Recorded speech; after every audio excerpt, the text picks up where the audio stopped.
La réalité du change management et ce qui fait que ça marche mal aujourd'hui, que le change management est un processus profondément inefficient à l'échelle, c'est parce qu'en fait, on n'a pas cette compréhension des niveaux psychologiques qui sont liés aux enjeux de traversée de la courbe du deuil. Tu es une grande entreprise, bien connue, cotée au CAC 40. Tu as deux avenirs possibles. Un avenir dans lequel l'industrie de défense représente 1% de ton chiffre d'affaires. Un avenir dans lequel l'industrie de défense représente 80% de ton chiffre d'affaires. Parce que si la France entre en guerre, tu dois reconvertir une grande partie de tes activités. Tu te prépares pour lequel scénario? C'est ça le sujet économique direct pour les entreprises. Quand tu regardes les soft skills d'où ça vient, ça a été créé en 72 aux États-Unis. Pendant que nous on a inventé le terme de la compétence, là-bas l'armée américaine se disait il y a tout un tas de trucs là, on sait pas exactement ce que ça produit, mais c'est ce qui fait que quand on n'a pas appris à faire un truc, on sait s'adapter. Ils ont appelé ça les soft skills parce que c'était intangible. Si on n'a pas une envie profonde de progresser soi-même, tôt ou tard, notre boîte ou notre équipe sera limitée à notre niveau de développement. Et donc là, ils proposent de mettre de l'argent en business angel pour que je développe cette solution comme un prototype. Pour ça, il faut un compte bancaire, pour ça, il faut une boîte. Enfin, moi, j'avais pas du tout prévu de créer une boîte, je m'en sentais complètement incapable. Moi, je voyais la montagne, je me voyais pas du tout entrepreneur. Dès la première année, le LabRH a fait plus de chiffre d'affaires que Monkey Tie n'en avait jamais fait. Et j'y passais une demi-journée par semaine.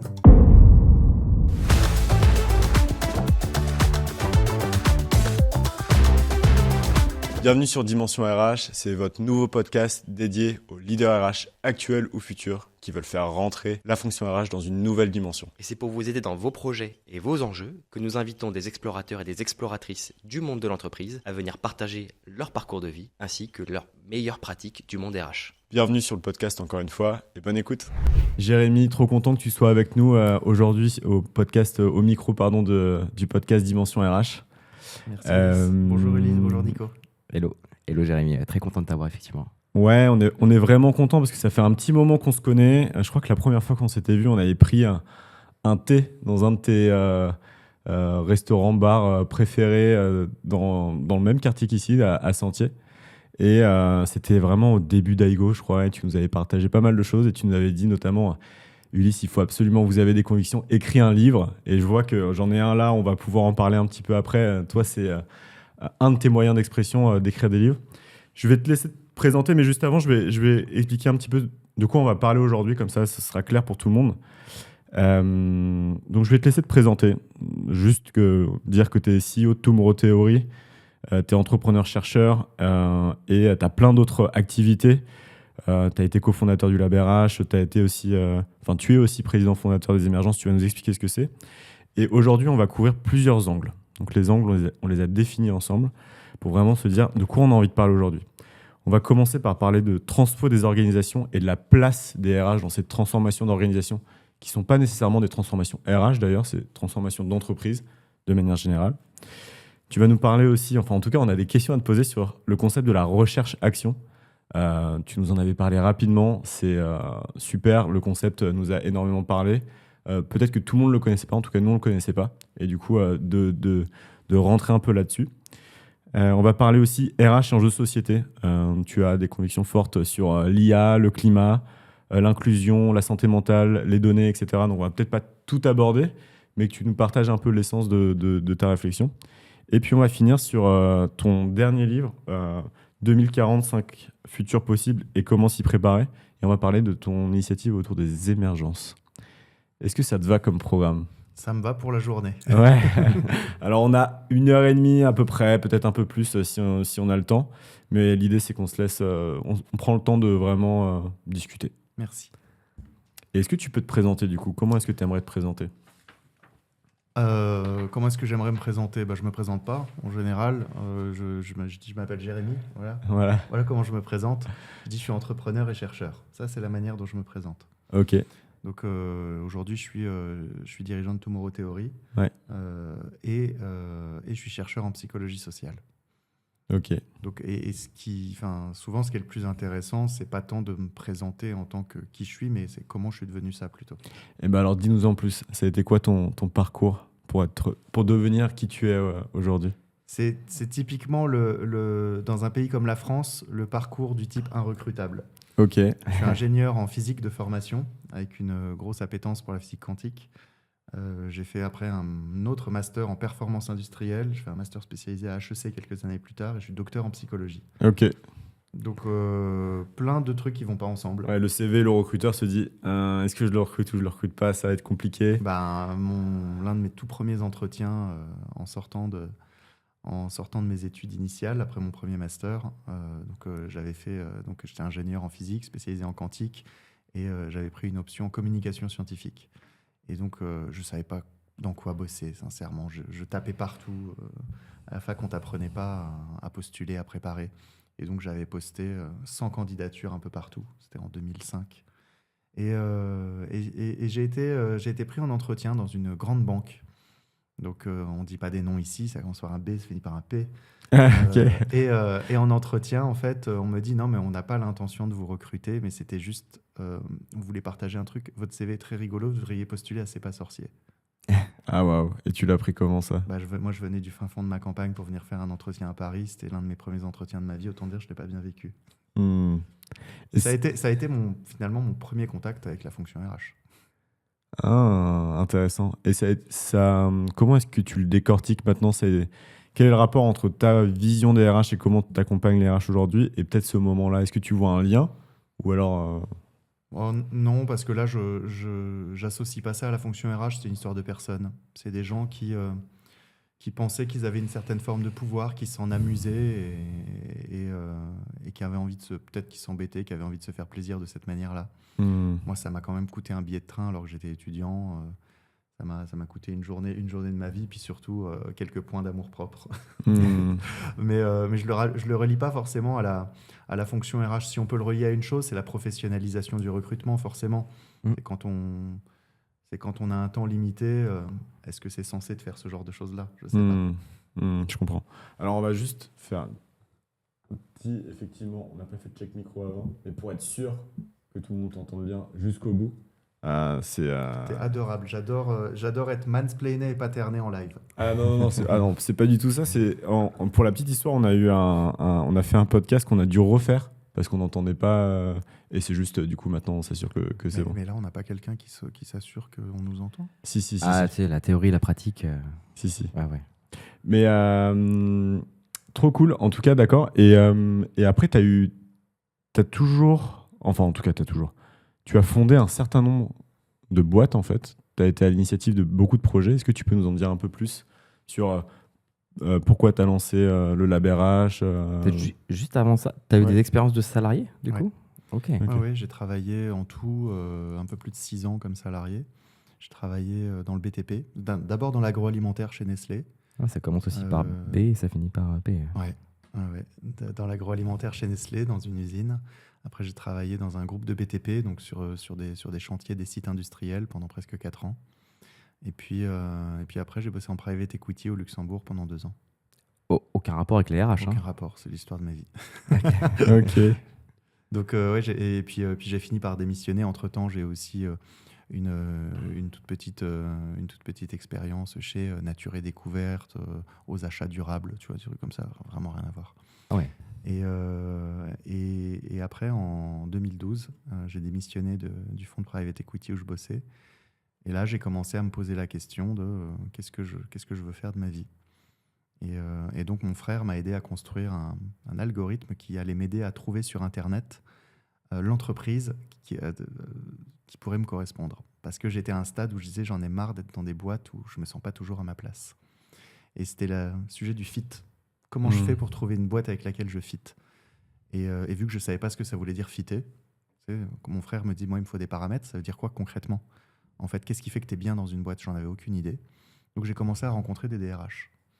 Okay. Pour leur demander, j'avais pris les réseaux de HEC, de Sciences Po pour trouver des gens qui étaient en poste en RH et leur demander qu'est-ce qui fait qu'on se sent bien dans une boîte, en fait. Et donc là, il commence à me faire découvrir un sujet que je ne connaissais pas, la culture d'entreprise. Et donc, il commence à m'expliquer les critères de la culture d'entreprise, les moteurs de motivation des gens, tous ces trucs-là. Et puis, assez vite, tu as 3 RH qui me posent la question de ton truc, est-ce qu'on pourrait s'en servir dans l'autre sens? Est-ce que ça pourrait nous permettre d'identifier des candidats qui fitteraient avec ce dont on a besoin? Je dis, j'imagine, oui. Et donc là, ils proposent de mettre de l'argent en business angel pour que je développe cette solution pour eux, comme un prototype. Pour ça, il faut un compte bancaire. Pour ça, il faut une boîte. Et je me retrouve à créer une boîte. Ok, ça s'est fait comme ça. Ça s'est fait comme ça. Moi, j'avais pas du tout prévu de créer une boîte. Je m'en sentais complètement incapable. Moi, je voyais la montagne. je me voyais pas du tout entrepreneur. Et c'était Monkey Thai, Monkey c'est Thai. ça? Ok. T'étais tout seul dans ce projet-là ou... Non, j'étais avec mon frère, j'étais avec un collègue avec qui j'avais bossé en private equity et ma femme de l'époque. Et Ok. donc, on a monté ce projet, puis après, on est monté jusqu'à presque une vingtaine de personnes. J'ai fait toutes les erreurs possibles qu'un primo-entrepreneur puisse faire.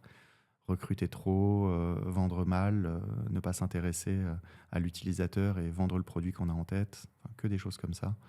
Et donc, beaucoup d'erreurs qui m'ont appris, mais qui aussi... fait que beaucoup d'erreurs que je regrette, hein, parce que c'est des choses, en fait, en prenant un peu de recul, qu'on peut éviter. Oui, mais après, comme on dit, c'est toujours le prix de la leçon.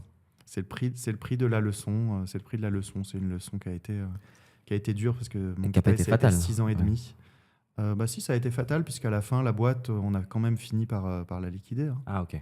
Oui, Ouais, oui. ok. C'est-à-dire qu'à la fin, en fait, on avait tellement fait d'erreurs et accumulé de problèmes ci et là que humainement, organisationnellement, il y avait des formes de dettes qui devenaient trop lourdes. Moi, c'était l'époque où j'ai divorcé, tout ça, je pouvais plus continuer. Parce que tu étais associé avec ta femme de l'époque. Oui, Ok. notamment, puis aussi parce que il y avait plein de gens qui avaient investi dans cette entreprise, beaucoup de gens, et moi, en fait, j'avais plus la foi, j'étais rincé. Après 6 ans et demi de faire toutes les bêtises possibles, de galérer pour que ça marche, ça commençait à marcher, mais j'étais rincé, et j'avais plus l'énergie, pas la clarté. Et à côté de ça, c'est paradoxal, mais 3 ans avant, en 2015, j'avais lancé le LabRH. Et le LabRH, j'y consacrais une demi-journée par semaine. Mhm. Tu Et peux expliquer le concept du... le concept du LabRH, là où Monkey Thai était un éditeur de logiciels dans le recrutement et la mobilité interne, le LabRH, c'est une association loi 1901 qui a pour but de fédérer les acteurs de l'innovation RH. D'un côté, les startups qui viennent créer des solutions d'innovation RH, et de l'autre côté, les RH qui cherchent de l'innovation, et donc qui cherchent des transformations techniques, culturelles. Et le but du LabRH, c'était d'être ce maillon qui manquait sur le marché pour faire le lien entre les deux. Et dès la première année, le LabRH a fait plus de chiffre d'affaires que Monkey Thai n'en avait jamais fait. Ok. Et j'y passais une demi-journée par semaine, Ok. Alors que c'est une association en plus. alors que c'est une asso. Et donc le LabRH marchait bien mieux que Monkey Thai. Le LabRH m'a conféré assez vite une belle notoriété. C'est la plupart des gens qui me connaissent pour le LabRH. Mhm. Et en fait, ça a été dur à vivre entrepreneurialement. Parce qu'en fait, j'avais passé plus de 6 ans de ma vie à développer un truc que je galérais à faire fonctionner. Et je me disais, en fait, quand à un moment donné, c'est si dur, est-ce que c'est le bon projet ou est-ce que je suis la bonne personne pour ce projet ? Mhm. Et j'ai fini par jeter l'éponge. Parce que c'était trop dur. Et en fait, je pense que j'étais pas la bonne personne pour développer un éditeur de logiciel. Parce que quand tu développes un éditeur de logiciel, chaque fois que tu fais autre chose que de développer ou vendre ton logiciel, tu te défocuses. Et par exemple, le LabRH était un défocus. Mhm. Et à côté de ça, moi, je suis quelqu'un d'extrêmement curieux, qui aime explorer des nouveaux sujets très régulièrement pour pas m'ennuyer, qui aime relier les sujets entre eux. Ça a très peu de valeur dans le monde logiciel. Hein. Ça a très très peu de valeur dans le monde logiciel. Et donc, j'étais pas quelqu'un d'assez monofocus pour le monde du logiciel. Hmm. Et au bout d'un moment, je me suis dit, en fait, non, si ça doit marcher, je suis pas la bonne personne.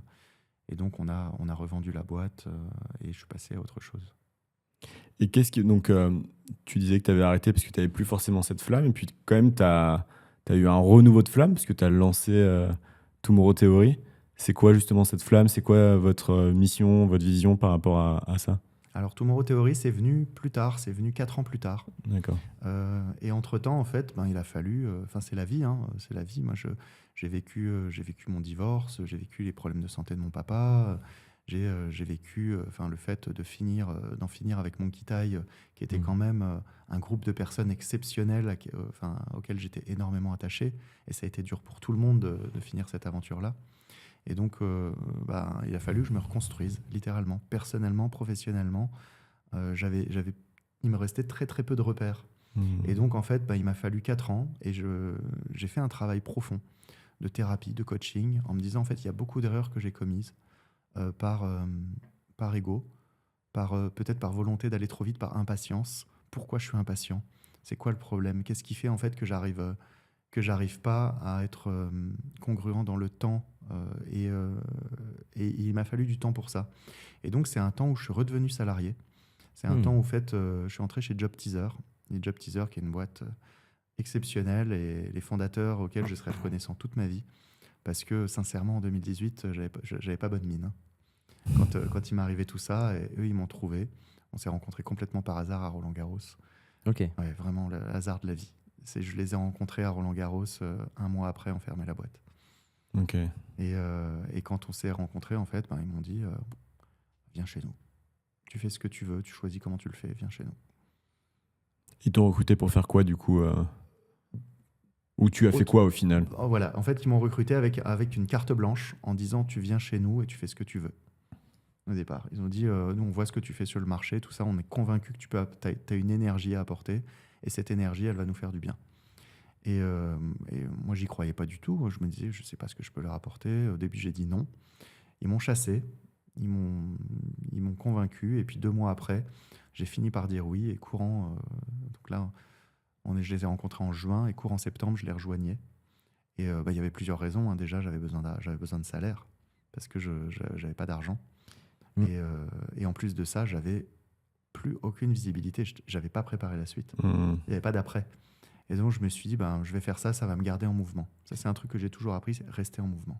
Qu'est-ce qu'ils ont vu en toi qui a fait qu'ils sont allés te chercher? Je l'ai compris qu'après, mais ils ont vu ce côté, en fait, que j'avais une vision et que je savais comment l'opérationnaliser. Donc, j'ai toujours aimé les sujets de carrière, d'orientation, tout ce qui touche à la gestion des talents. Et Job Teaser, c'est finalement de la gestion des talents, mais très tôt. C'est comment des étudiants trouvent leur voie dans le monde professionnel, comment s'insèrent dans le monde professionnel.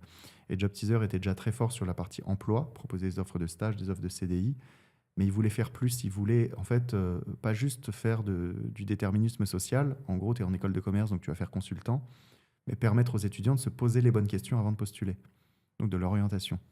Et donc, ils m'ont fait venir avec cette idée que j'allais travailler sur la digitalisation de l'orientation professionnelle. Et c'est ce qu'on a fait. Et on a, je pense, développé des outils qui sont aujourd'hui parmi les outils les plus puissants qu'on ait en France sur l'orientation professionnelle, qui sont des outils qui sont en libre service sur France Travail notamment, qui sont gratuits, complètement gratuits. Et ça a été le combat qu'on a mené, qu'on a tenu chez Job Teaser. C'est faire en sorte que ces outils soient accessibles et gratuits, peu importe qu'on soit sur la plateforme Job Teaser ou non. Donc c'est une suite d'outils qu'on a appelé Marco, Freya, Vasco et Esther. Marco pour déterminer ses intérêts professionnels, qu'est-ce qu'on aime faire dans la vie. Vasco pour identifier tous les métiers qui existent, un peu là, ça c'est un Tinder des métiers, en mode tu swipes. Il y avait Freya, là c'est quelle valeur m'anime, qu'est-ce qui est important pour moi en termes de valeur. Et le dernier, Esther, pour identifier tes soft skills. Okay. Et donc ça a été on a construit tous ces outils-là, on a construit pas mal d'autres choses avec une équipe de chercheurs qu'on avait recruté exprès pour pouvoir travailler sur le fond des sujets, avec Rebecca, que vous connaissez bien, qui avait la direction des projets. Et donc, on a développé tout ça. Comme ça que vous êtes rencontrés? C'est comme ça qu'on s'est rencontrés. On s'était connus une dizaine d'années avant, à HEC. Mais en fait, j'ai ouvert un poste pour avoir une personne qui puisse prendre le lead sur le développement des projets. Et en fait, elle a postulé, c'était une évidence parce que c'est une machine de guerre, c'est une humaine incroyable. Et on bosse très très bien ensemble, dans le sens où on se complète très très bien. Elle me pointe très vite mes angles morts. Moi, je lui apporte aussi des compléments sur ses angles morts à elle. Et donc, on se complète bien. Et c'est ce qui fait qu'on a fondé Tomorrow Theory ensemble plus tard. Donc ça a duré presque 4 ans, cette histoire. Et puis, arrivé un moment, je pense, je le dis comme ça aujourd'hui, c'est facile après coup. J'avais retrouvé ma puissance. Je me sentais prêt à me relancer à nouveau. Parce que pendant presque 4 ans, en fait, j'avais pas l'énergie d'être sans filet. Okay. Quand tu te lances, en fait, tu es sans filet. Tu dois générer ton chiffre d'affaires, tu dois générer ta marque, tu dois assumer les critiques, tu dois tout assumer. Et il me fallait du temps et il me fallait aussi un chemin de développement personnel pour retrouver ça. Et c'était quoi? Parce que moi, je comprends que tu as traversé une tempête, oui, aussi bien pro que perso. C'était quoi la béquille qui t'a permis de tenir et de remonter petit à petit La première, c'est ma famille, sans aucun doute. Ils ont toujours été là et sans la famille, ça aurait été compliqué. Donc ça a été mon phare absolu dans la tempête. Mes parents, mes frères et sœurs. Et puis après, ma nouvelle compagne, et puis qui est aujourd'hui ma femme. Ouais, bravo, jeune marié. Merci. Mais ça a été sans aucun doute ce qui m'a permis de tenir. Enfin, les amis, la famille, le cercle personnel, c'est le cercle de soutien. Et tu peux être tout ce que tu veux, tu peux faire tout ce que tu veux. Si tu n'as pas de soutien, tu peux pas tenir. Donc, mais ça m'a permis en même temps de vraiment m'en rendre compte, parce que je pense qu'avant, je savais que c'était là, mais j'y accordais peut-être pas l'importance qu'il fallait. Et aujourd'hui, je l'ai vraiment conscientisé. Et c'est une partie aussi importante pour moi que de faire le chiffre du mois, tu vois, même plus importante. C'est à choisir, je choisis la famille aujourd'hui. Et ça n'a peut-être pas toujours été le cas, tu vois. Ok, hyper intéressant. Non, mais génial, comme témoignage, merci de partager ça de manière transparente. Il m'a fallu chouette. beaucoup de temps pour en parler et m'y ouvrir, parce que c'était des blessures. Hein. Ouais, mettre des mots dessus. Ouais, mettre des mots dessus, et puis aussi avoir l'humilité de reconnaître que je me suis planté. Et je pense que après que ce soit arrivé, pendant 2-3 ans, j'osais pas dire que je m'étais planté. C'est tabou en France, l'échec. En France, c'est tabou, et puis en fait, pour moi, c'était aussi... moi, en fait, je m'en fous de me planter. Je me plante tous les jours, et j'ai aucun problème avec ça. Ce qui me posait problème, c'est que des gens m'avaient fait confiance, et qu'en me plantant, c'est comme si j'avais trahi leur confiance. Moi, c'était ça mon vrai sujet. Et c'était trop dur pour moi de me dire que j'avais trahi la confiance de personnes qui croyaient profondément en moi. Ouais, surtout toute la partie investisseurs qui ont mis de l'argent. Il y a des personnes qui ont mis de l'argent et qui n'ont pas mis de l'argent parce qu'ils croyaient dans la boîte, ils ont mis de l'argent parce qu'ils croyaient en moi. Et ces personnes-là, en fait, quand j'ai jeté l'éponge, je les ai laissées tomber. Donc ça a été très très dur. Ça a été très très dur. Puis en plus, c'est un moment où humainement, je faisais plus la différence entre le jour et la nuit. Hein. Littéralement, hein, tu es dans un brouillard. Tu es dans un brouillard qui fait qu'on peut t'adresser la conversation que tu veux. T'es comme un zombie, quoi. Bon, c'était le bon moment pour arrêter, certainement. Si tu ressentais comme ça, c'est que... Ouais, moi, en fait, je sentais que sinon, j'allais vraiment m'abîmer avec un point de non-retour, tout ça. Et je m'aime... Désolé, mais je m'aime trop pour ça. Non, mais t'as raison, c'est important. Et donc, je savais qu'il fallait que... Puis en plus, je m'étais enfermé dans un truc qui n'était pas moi. C'est ce truc de patron d'une boîte de logiciels. J'avais pas la maturité pour faire ça. J'étais pas assez monofocus. C'est pas ce que je voulais. J'étais pas heureux. J'ai besoin d'explorer en permanence. Et j'ai besoin que le fait d'explorer me permette de gagner ma vie.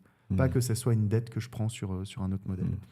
Et Tomorrow Theory, c'est exactement ça. Et du coup, allons sur Tomorrow Theory. Est-ce que tu peux nous expliquer ce que c'est ? Tomorrow Theory, c'est la boîte que j'aurais aimé créer il y a 15 ans. Donc, le modèle économique de Tomorrow Theory, c'est permettre aux décideurs, comité de direction et RH, de s'approprier un monde qui change. Donc, d'un point de vue conceptuel, c'est un bon modèle économique. Permettre de s'approprier un monde qui change, parce que le monde change beaucoup.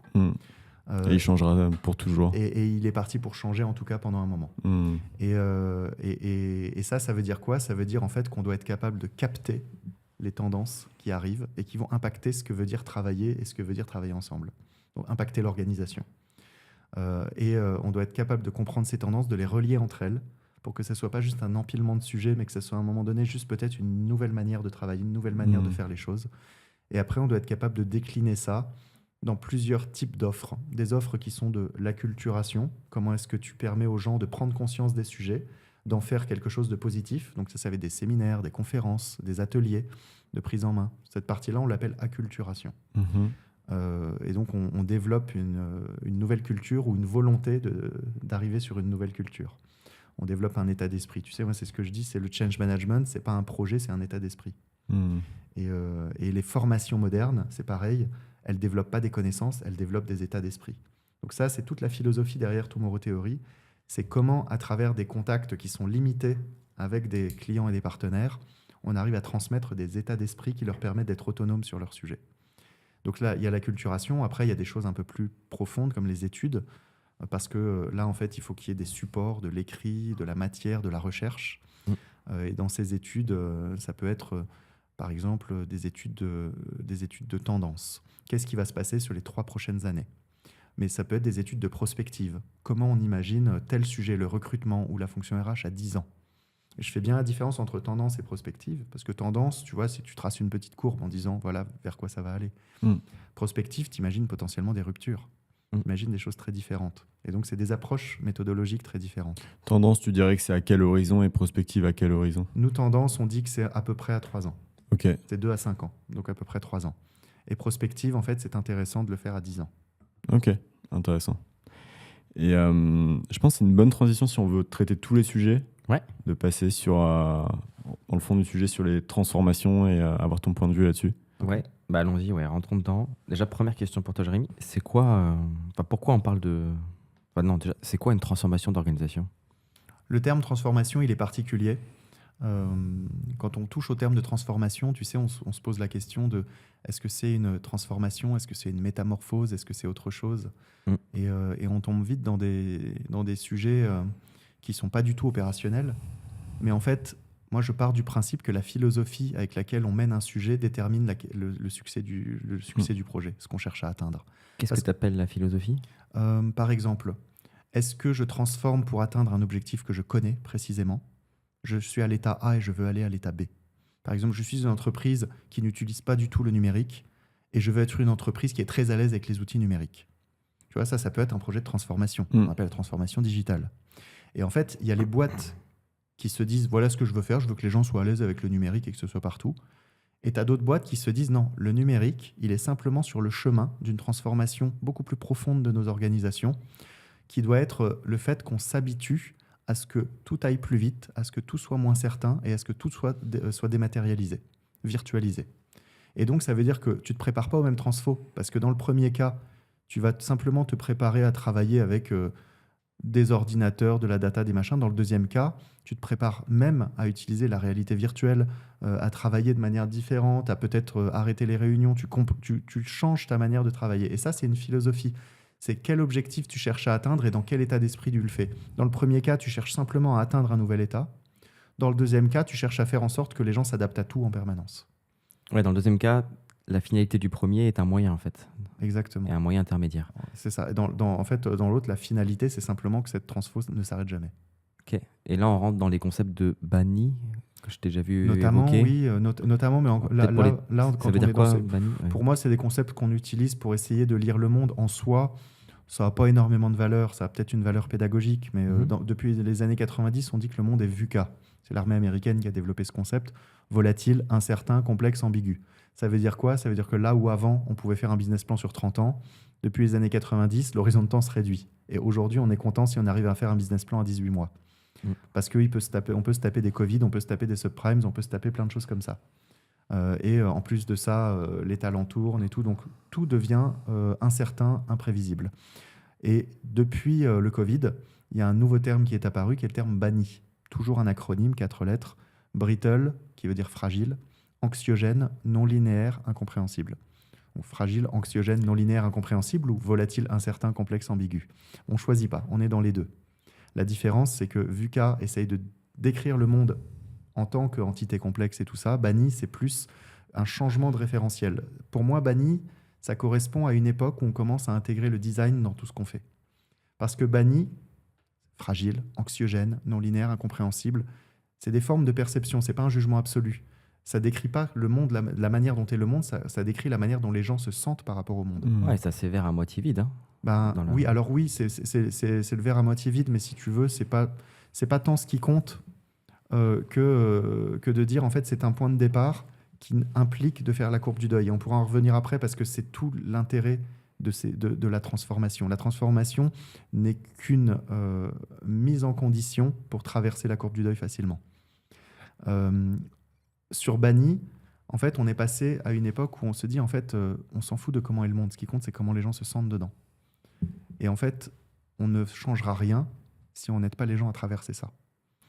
Et vu qu'il y a beaucoup de choses qui se passent en même temps, on parle de polycrise avec banni. C'est Edgar Morin qui avait développé ça il y a 30 ans pour dire, tout simplement, il ne va pas y avoir qu'une crise à la fois, il va y avoir plein de crises en même temps, polycrise.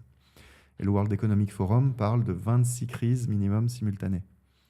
Économique, sociétale, géopolitique, sanitaire, etc. Donc ça, c'est juste 4 que tu as cité là. Voilà, 26. Ok. Et se dire, en fait, on va devoir composer avec tout. Donc, si tu te prépares, par exemple, à faire face à la crise climatique, tu fais un plan pour la crise climatique, très bien. Eh ben, il faut que tu aies 26 plans. Tu vas vraiment faire 26 plans? Non. Donc en fait, ce que ça t'oblige à faire, penser différemment ton approche face au monde. Parce qu'en fait, tu ne peux pas te préparer à faire un plan par crise.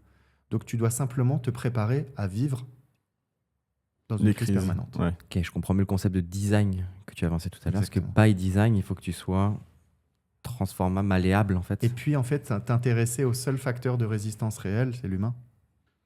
Et donc ça veut dire intégrer la psychologie. Tu sais, ce qu'on fait en design, c'est s'intéresser profondément aux besoins de l'utilisateur, à ses attentes, à ses contraintes, pour allier la fonction et la forme. Donc la fonction, c'est ce que ton objet ou ton service est censé faire. Et la forme, derrière, ça va être tout le design, l'ergonomie, l'esthétique, etc. Et le service ou l'objet parfait est celui qui est capable de confondre la fonction et la forme. C'est ce qu'on dit en design. Le change management, ça doit être une logique très proche du design, dans laquelle la fonction, c'est-à-dire l'objectif pour lequel on fait la transfo, se confond avec la forme, c'est-à-dire toute la logique qu'on utilise pour mener la transfo. Ça, tu vois, là, on va assez profond, mais en vrai, quand tu parles à des personnes du change management dans le quotidien, ça leur parle beaucoup. Non, mais ça rejoint une conviction qu'on a avec Ulysse, qui est que le change management n'a jamais été aussi important qu'en ce moment. Oui, j'en suis convaincu. Parce que on ressent tellement de friction à ces changements permanents. Et malheureusement, comme depuis très longtemps, par la plupart des acteurs, il est très mal traité, très mal fait, parce qu'il est vu comme un espèce de processus mécanique. Et c'est fou quand même qu'on soit dans le monde du change management si peu formé à la psychologie. Et aussi, c'est d'autant plus important que pour beaucoup d'entreprises qu'on accompagne, ils ont subi, entre guillemets, c'est le terme qu'ils utilisent d'ailleurs, c'est intéressant, des transformations coup sur coup. Oui. Et du coup, quand c'est pas accompagné par du change, quand c'est pas designé pour toucher les émotions des personnes qui vont passer par la courbe du changement dont tu parlais, etc., quand c'est pas accompagné, ça veut dire que chaque transformation, c'est un choc, puis encore un choc, puis encore un choc. Et on peut pas, en fait, on ne peut pas transformer durablement, parce que chaque transformation, ça consomme de l'énergie, ça consomme de la volonté, ça consomme de la motivation. Et en fait, quand tu fais ça et qu'après, en fait, dans le monde dans lequel on vit, on dit « Ah, mais en fait, voilà, un autre plan de transfo et un autre plan de transfo. » Parce que dans les grandes entreprises notamment, un plan de transfo, ça rime quasi systématiquement avec réorg. Réorganisation des effectifs, des postes et tout ça. Donc pour beaucoup de gens, c'est une perte d'une forme de sécurité. Mon environnement change tellement que je n'ai plus de repères. Il y a 10 ans, c'était tous les 3 ans. En ce moment, c'est tous les ans, à peu près de ce que je vois dans les grands groupes. Oui, tu te rends compte qu'il y a des boîtes, là, depuis 5 ans, qui font des réorganisations tous les ans. Et maintenant, ça va être, demain et après-demain, c'est tous les 6 mois, quoi. Et donc, ça veut bien dire que ce modèle, en fait, qui était, c'était des modèles qu'on appelait de build. Donc, opposition, quand on fait de la gestion de projet ou de la gestion du changement, on a le build et le run. Le build, c'est le moment où on met en place des structures nouvelles, on réfléchit à comment doit se passer tel truc, machin. C'est par exemple, tu fais ton référentiel de compétences. Le monde d'avant, build, je le fais une fois tous les 10 ans. Et comme ça, je m'en sers, et puis voilà, j'ai mon référentiel qui est fait. Et puis après, le run, c'est comment ça vit. Bon, la réalité de ces trucs-là, c'est que ça ne vivait pas. Aujourd'hui, si tu veux bien faire ton boulot, tu dois refaire ton référentiel tous les 6 mois, qui prend en moyenne 6 à 9 mois à faire, dans les méthodes d'avant. Quand tu refais un référentiel, c'est que tu as une base et tu le mets à jour, mais tu le refais pas. Quand tu le refaisais tous les 10 ans, tu le reprenais de zéro quasiment. Parce que c'était tous les 10 ans. Et aujourd'hui, en fait, oui, mais c'est pas le projet qui compte, c'est l'état d'esprit, la culture dans laquelle tu le fais. Et les gens, en fait, qui doivent recommencer à le faire tous les 6 mois, ils ont la culture de quand on le refait, on le refait. Ils n'ont pas forcément la culture de l'incrémental, de l'itératif, de l'amélioration continue et de la gouvernance intermédiaire. C'est-à-dire, aujourd'hui, ça veut dire quoi, en fait, faire du build en run, autrement dit, construire en continu. Ça veut dire, en fait, que ton référentiel, tu ne vas pas te poser au bout de 6 mois et dire « Allez, on le refait ». C'est peut-être que dans 2 mois et demi, tu vas te rendre compte qu'il y a tel truc qui a émergé, qu'il faut mettre à jour une compétence en particulier. Qui le fait? Qui décide? Selon quel processus? Ça, c'est la gouvernance, en fait, du change management. Et aujourd'hui, on considère le change management comme un projet, donc comme du build, mais entre les phases de change management, on n'a pas de gouvernance continue pour faire en sorte que ce ne soit pas des projets, mais un fil rouge. Ouais, c'est pas orchestré. Et sur ces cas-là, vraiment gouverner. On l'a vu, la mise en place de gouvernance, de référentiel de compétences pour pouvoir piloter sa stratégie RH par les compétences, etc. On a vu aussi 2 écoles. Il y a des entreprises, je pense à une entreprise dans la pharma avec qui on est en contact où ils ont mis des moyens exceptionnels pour faire ça. Ce qui n'est pas très intelligent. Pourquoi ? Il n'y a pas de raison que ça coûte cher. On peut en reparler, mais il n'y a pas de raison que ça coûte cher. Alors, c'est intéressant parce que à l'inverse, j'ai vu aussi d'autres entreprises qui disaient OK, on va faire un référentiel pour l'ensemble d'un groupe parce que c'est des grandes entreprises et qui mettaient pas forcément les moyens pour ce build. Ça veut dire pour lancer la démarche. Ça veut dire quoi, les moyens? Bah, ça veut dire que, par exemple, cette gouvernance-là que tu citais, est-ce qu'on a quelqu'un qui va être capable d'aller voir les référents métiers pour savoir quelles sont les compétences qui vont être changées, par exemple, pour les équipes supply, etc. Est-ce que déjà, tu as des référents métiers? Parce que ça, c'est une assumption, tu vois, tu l'as pas partout. Tu l'as pas partout, mais si on prend cette hypothèse-là, il faut quand même qu'il y ait cette gouvernance. Ça va nous demander du temps et ça va demander quelqu'un qui va avoir du leadership dessus. Donc, ça veut dire quelqu'un qui va pouvoir porter ce projet, etc. Et ça, pour moi, c'est des moyens. Ça veut dire que ça va pas être quelqu'un qui est dans l'équipe RH et qui a 1000 métiers à côté, mais que quelqu'un qui puisse... que ce rôle puisse être tenu par une personne qui va vraiment avoir le temps de l'incarner. Je comprends ce que tu dis, mais toi, tu es déjà dans une vision moderne. C'est-à-dire que toi, tu es déjà dans cet état d'esprit où l'agilité, ça te paraît normal. Quand on va voir une boîte et qu'on lui dit mettre les moyens, ça veut dire claquer 1,5 million d'euros chez Bearing Point ou McKinsey pour refaire le référentiel. C'est ça que ça veut dire. Ça ne veut pas dire mettre en place une gouvernance et faire les choses intelligemment. Ça veut dire mettre du budget. Mais en l'occurrence, quand je pensais à Sanofi, Guillaume, si tu nous entends, je t'ai envoyé un message ce matin, donc on va pouvoir en parler. Guillaume Lavoie qui a fait un podcast justement sur le modèle qu'ils ont mis en place. Et justement, en termes de moyens, je ne sais pas du tout s'ils ont mis un demi-million chez McKinsey ou quoi. Non, mais toi, quand tu dis moyens, c'est gouvernance. Là, en l'occurrence, je parlais, ils ont une équipe de change. Ils ont une équipe de gouvernance. Internalisée. Ou peut-être externalisée, mais en tout cas, ils ont... C'est pas la même. Oui, mais en fait, c'est que s'ils n'avaient pas... Ils ont trouvé les... Ils se sont dit, il nous faut une équipe de change, tu vois. Il nous faut une équipe de change. Si on l'a... Je ne sais pas s'ils l'avaient en interne. Externalisé ou internalisé, enfin... Je pense qu'il faudra un peu couper là parce que je pense qu'on s'éloigne. Non, pas du tout. Non, t'inquiète, on n'aime pas couper. D'accord. Ça n'a plus rien à voir. C'est-à-dire que tu peux pas faire du change management et penser qu'avoir une équipe externalisée, c'est OK. Ah oui, pourquoi pas? Ça n'a rien à voir.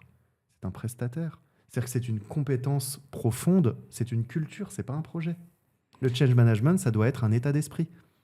Et quand tu fais venir un prestataire, ton prestataire, il est là pour gérer un projet, pas un état d'esprit. Je suis pas entièrement d'accord. Quand nous, on intervient en change management, on est là pour justement intégrer cet état d'esprit. On travaille avec les équipes de nos clients. Alors, et on n'est pas une équipe de change management. Et pourquoi pas? Si. Parce que dans un groupe, vous êtes, sincèrement, vous êtes quoi? 2, 3, 4? Qu'est-ce que vous allez faire dans un groupe de 80 000 personnes? Vous allez toucher combien de personnes? Sincèrement.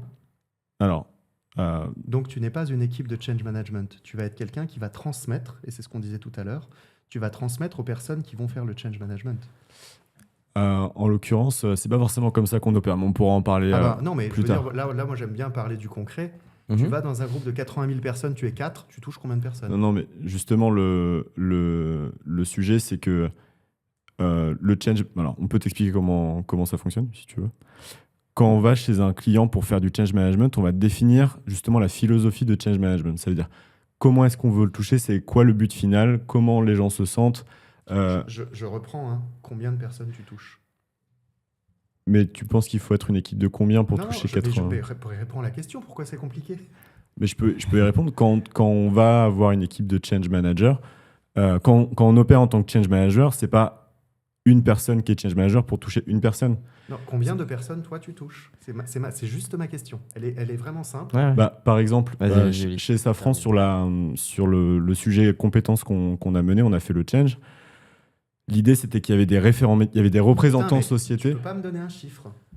On touchait tout le groupe. Non, t'es 4, tu peux pas toucher tout le groupe. Mais tu sais qu'il peut Combien de personnes tu touches en direct? Il peut y avoir des relais. On touchait les relais. Je reprends. Combien de personnes tu touches en direct? Un relais, c'est pas direct. Combien tu touches de personnes en direct? On touchait les pourquoi les relais, c'est pas direct? Une vingtaine. Merci. C'est une vingtaine Tu vois, environ. c'est pas compliqué. Une vingtaine. Ouais. Sur un groupe qui fait des dizaines de milliers de En personnes. vue de... Oui, mais l'idée, c'est les transformer, ces 20 leur donner personnes, pour que ça fasse des petits. les outillages pour merci. après déployer. Merci, mais ça, je pense que je le comprends. En revanche, c'est important de comprendre la chaîne. C'est toi, tu es de l'extérieur, tu touches 20 personnes. Les gens qui vont faire le boulot, ils sont pas 20, ils vont être beaucoup plus après. Et donc, en fait, Si tu veux à un moment toucher des dizaines de milliers de personnes, tu dois avoir des sachets de thé partout dans ton organisation. Bien sûr. C'est eux les transformateurs culturels et toi, tu ne les touches pas. Oui, mais toi, tu as quand même une place dans la partie change management. C'est-à-dire que tu es là aussi pour leur donner les outils pour qu'après, ils puissent relayer. Oui, mais on ne va c'est pas attendre de ça. chaque Non, mais relais de définir ce n'est pas chacun ce que les je outils. dis, et je sais que tu fais très bien ton boulot parce que je connais les gens avec qui tu bosses, mais ce n'est pas ce que je dis. Tu Ok, ne donc on ne touches parle pas forcément de la même chose, je pense. En fait, moi, je parle de change management. Le change management, c'est pas, ça se passe pas, tu vois, ça se passe pas en chambre. Ça se passe sur le terrain du quotidien, toucher 80 000 personnes. C'est là que tu as fait du change management. Il faudrait une équipe de change management de combien de personnes pour toucher 80 000 personnes, selon toi? Il faut des relais, mais il faut qu'ils soient en interne. Les relais sont en interne. Mais l'équipe de change management, il faut combien de personnes? C'est quoi l'équipe de change management? Tu m'en parlais de... Ça, c'est une bonne question. L'équipe de change management, pour moi, c'est l'équipe qui va définir la philosophie de change et créer ou co-construire avec les relais les outils pour qu'ils puissent après relayer l'information et qu'ils puissent relayer cette philosophie, etc. Donc c'est une équipe qui est réduite. Ça, c'est notre philosophie. Ça, c'est le chef d'orchestre. Moi, j'aime bien la métaphore du chef d'orchestre qui va venir faire jouer tous les instruments ensemble, qui sont les différents métiers, enfin tes relais, si tu veux, de l'organisation, sous le tempo du chef d'orchestre. C'est que cette équipe, elle doit être internalisée. D'accord. Okay. Et que cette équipe, en fait, c'est-à-dire que même quand tu parles d'une équipe qui est le cerveau, en gros, elle doit être internalisée. Et cette équipe, parce qu'elle n'est pas parfaite, elle a besoin de se nourrir. Elle a besoin de gens ultra compétents pour pouvoir bien comprendre ses propres enjeux, pour l'aider à émerger, tout ça. Ça, c'est ton boulot. Ça va être ton boulot. C'est aller toucher ces personnes-là et puis parfois, à la marche, peut-être descendre un cran plus bas. Ouais. Mais ça va être le boulot de cette équipe. Mais ça, tu vois, cette équipe, si elle n'est pas internalisée, ça ne peut pas marcher déjà. Cette équipe, ensuite, il va falloir en fait qu'elle ait un processus de gouvernance où elle va aller animer des streams, comme chez Safran par exemple. Elle va aller animer derrière des relais, des experts sur une approche très matricielle, avec de la montée-descente. Tout un tas de niveaux et de formats différents. Sur tout un tas de niveaux. Et là, à la fin, tu touches le terrain. La raison pour laquelle le change management ne fonctionne pas aujourd'hui, c'est parce qu'on considère à la fonction RH qu'on n'a pas besoin d'internaliser le change. On n'a pas les mêmes convictions, mais... moi, je parle du marché pour le coup. Ouais, non, mais je ne sais pas si ça vaut le coup de passer trop de temps là-dessus, parce que après, ce sera nos convictions personnelles. Ouais, c'est débat d'experts. Mais nous, en tout cas, ce qu'on fait, c'est qu'on vient créer des déclics et des étincelles. Et après, une fois que le feu commence à prendre, alors, je suis d'accord avec toi, c'est mieux que ça soit internalisé, si on veut que ça marche et que ce soit pérenne dans le temps. C'est pas un externe qui va faire que ça marche. Tu crées pas des déclics et des étincelles dans un bureau. Le vrai change, en fait, c'est vraiment ça. La gestion du changement, c'est la capacité à traverser la courbe du deuil pour toutes les personnes qui vont y être confrontées. Tu traverses ta courbe du deuil à partir du moment où tu dois faire le deuil d'une situation passée pour te projeter dans une situation nouvelle. C'est le principe même de la gestion du changement. Tu peux rappeler les états du coup de la courbe du deuil? Tu commences par le déni, ensuite tu vas aller vers la tristesse, la colère, la négociation, puis ensuite l'acceptation si ça se passe bien, ou sinon tu es bloqué dans ta courbe du deuil. Et en fait, faire de la gestion du changement, c'est les personnes qui vont être impactées donc directement sur le terrain.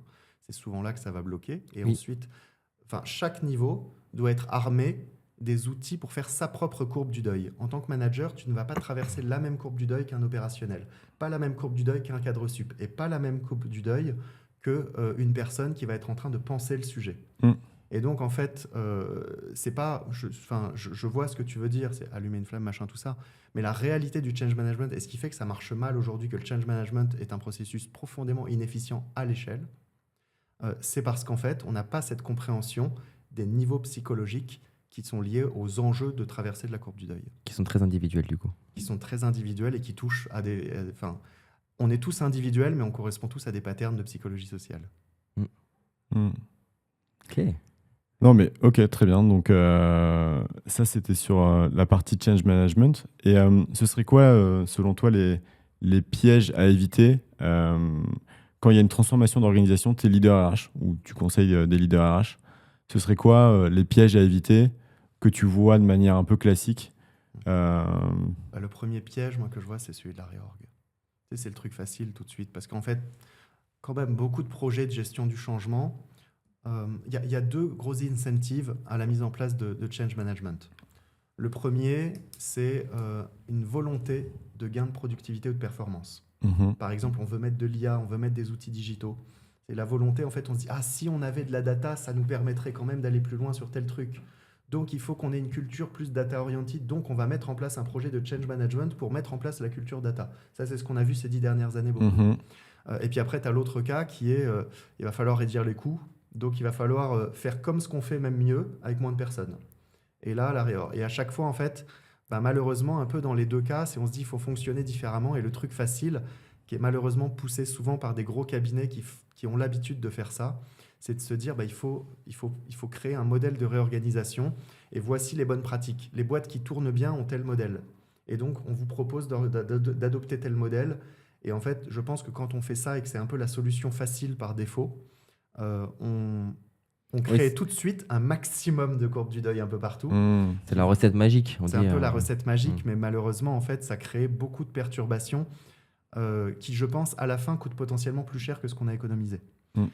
Alors que le vrai sujet, moi j'y crois beaucoup, ça va être d'abord accompagner ce changement et l'expliquer, et puis surtout en fait transformer en tout premier l'environnement de travail et pas l'orga. C'est un truc que je dis très souvent. C'est quoi la différence? Tu recrutes, là c'est depuis 10 ans les boîtes veulent des gens agiles, adaptables, je sais pas quoi, machin. Tu peux recruter la personne la plus agile que tu veux, si tu es un environnement à l'ancienne poussiéreux qui a 35 heures de réunion par semaine, dans des réunions de 20 personnes systématiquement où les gens sont en attente, ton petit génie agile, tu le reprends 5 ans plus tard, soit il s'est barré, soit il est devenu aussi poussiéreux que les autres. Et donc, en fait, les gens sont le produit de leur environnement sur le long terme. Et donc, en fait, pour moi, la première erreur qu'on fait en gestion du changement, c'est de s'intéresser plus à l'organisation qu'à l'environnement dans lequel les gens sont. Si tu mets les gens dans un environnement dans lequel tu favorises le fait qu'ils captent en permanence des signaux, le jour où tu dois faire de la gestion du changement, tu n'as même pas à leur expliquer quasiment. C'est quoi les variables de ton environnement ? Les variables de l'environnement, ça va être... le premier, c'est les modalités du travail. Donc, par exemple, les sujets synchrones, asynchrones. Donc, tu vas avoir... En fait, tu as 4 grandes variables dans ton environnement de travail. Tu vas avoir les outils, les compétences, les processus et la culture. Donc, par exemple, dans les processus, donc, on va dire, on fait des réunions pour parler de tel sujet.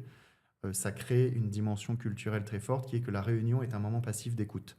En 2025, avec les visios, les machins, tout ça, où tu n'es plus forcément dans les salles pour faire les réunions, c'est à les 3/4 des gens qui, pendant une visio, une réunion, font des mails parce qu'ils sont 20 dans la réunion, ils savent qu'ils n'ont pas à prendre la parole, ils font autre chose. Culturellement, qu'est-ce que ça développe ? Ça développe une psychologie dans laquelle j'ai l'habitude d'être passif dans des interactions. Et donc, ça développe une baisse d'ownership, une baisse d'engagement, et à côté de ça, c'est un espèce de, un effet secondaire non désiré.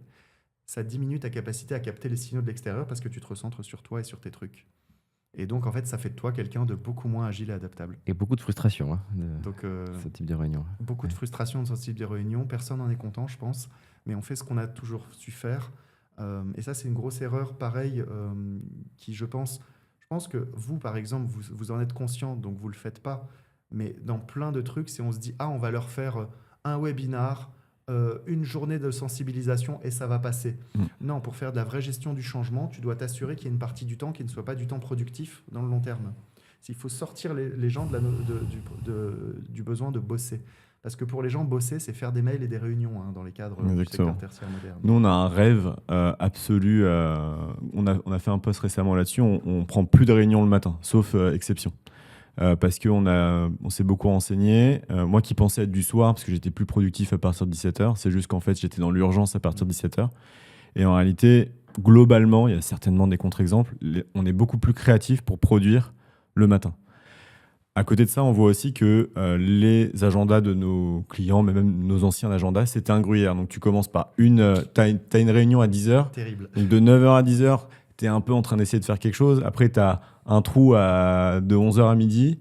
Après, tu manges et après, pareil, tu as des gruyères. Et en fait, nous, maintenant, on applique une approche où plutôt on prend les rendez-vous à partir de la fin de journée. Donc, la fin de journée, ça peut être 18h, 19h, 17h en fonction des personnes. Et on prend les rendez-vous en partant du bas.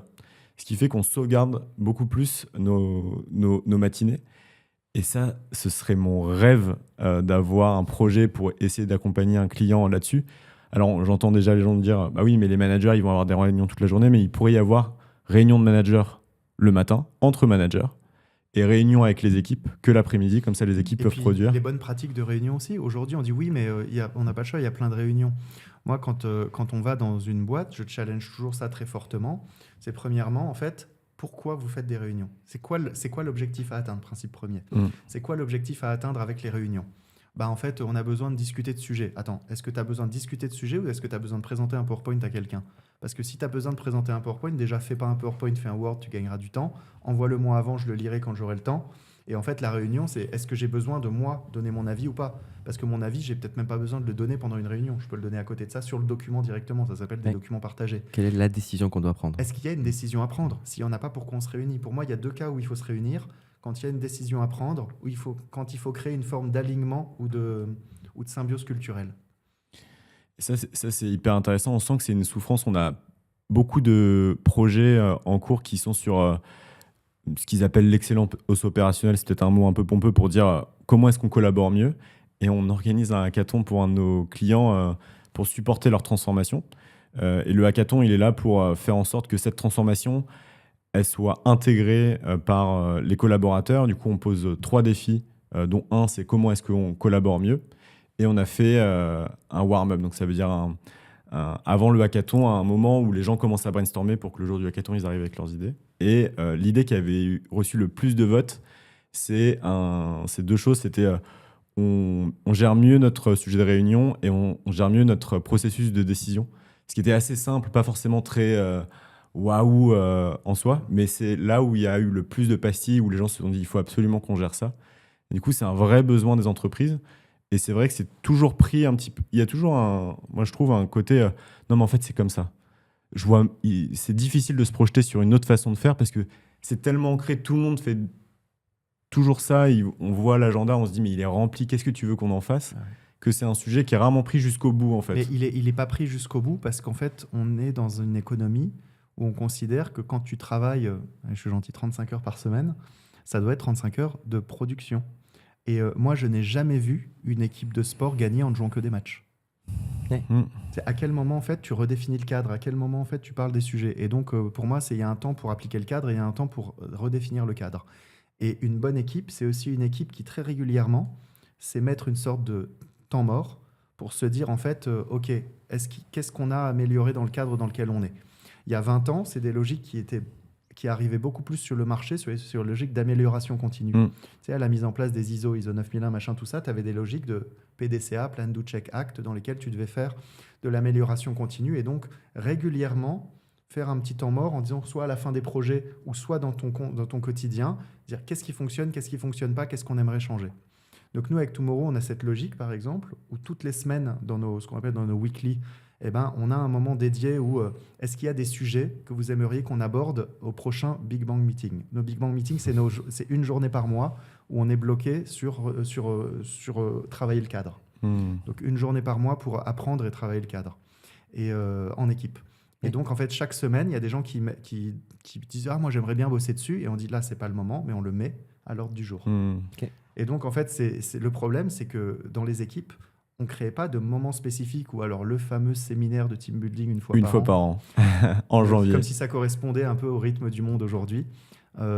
Et en fait, quand les gens ont des sujets, soit ils les gardent pour eux, ça crée de la frustration, parce que de toute façon, on n'a pas le temps. Si moi, j'essaie de redéfinir les règles tout seul, en fait, je me fais éclater. C'est vrai qu'on y repense. C'est bien dit, une fois par an, comme si le monde allait à cette vitesse. Une journée, une fois par an, chez Tomorrow, on prend une semaine, 3 fois par an. Donc 3 semaines par an de team building. Et ta métaphore est super bien, d'équipe sportive. Et l'autre facteur commun, c'est que toutes les équipes sont coachées ou accompagnées. Oui. Dans le sport, ouais. Et tous les grands sportifs individuels, même s'ils sont dans une équipe, sont coachés aussi individuellement. Et ça fait la différence. Un Kobe Bryant, il avait son coach perso. Et on est dans des logiques, en fait, où... Alors, je fais des parallèles assez limités, parce que notamment dans le sport professionnel, il y a une logique d'ultra-performance. Donc, on ne veut pas non plus pousser les gens à ça. Mais en tout cas, je vous rejoins complètement dans l'idée que... bien vivre sa vie professionnelle, ça commence déjà par essayer d'optimiser les trucs qui nous pompent de l'énergie pour rien. Et donc, que ce soit de l'énergie sociale, de l'énergie cognitive, de l'énergie émotionnelle, il y a la théorie des 4 énergies. Et donc, c'est déjà en fait essayer d'être une meilleure version de soi-même là-dessus, parce que ce soit dans le pro, dans le perso, ça nous permet de mieux vivre, de faire plus avec moins d'efforts, et ça, je pense que c'est important, de faire plus avec moins d'efforts et d'arriver à plus facilement trouver ses sources d'épanouissement. Et ça, par exemple, pour moi, c'est quand on parle d'aider les gens à traverser la courbe du deuil, c'est nécessairement s'assurer qu'ils remontent en niveau d'énergie, parce que l'une des raisons qui fait que tu ne peux pas traverser une courbe du deuil proprement, c'est que tu n'as pas l'énergie pour. Et intéressant, peut-être avant d'aller sur l'autre sujet, à moins que tu aies d'autres questions, mais juste quand même là-dessus, Elle est bien sûr là. ce serait quoi c'est réducteur de dire ça, mais le kit pour un leader RH pour être sûr qu'il puisse sauvegarder ses énergies? Je te donne juste un exemple pour expliquer mon propos, c'est est-ce que c'est de faire un point, prendre une journée avec son équipe par mois? Est-ce que c'est de faire du sport? Enfin, ce serait quoi? On a aussi des convictions assez fortes là-dessus, mais preneur d'avoir tes idées en premier. Pour moi, il n'y a pas un point, parce que tu as plusieurs sphères. Tu as la sphère pro, tu as la sphère perso.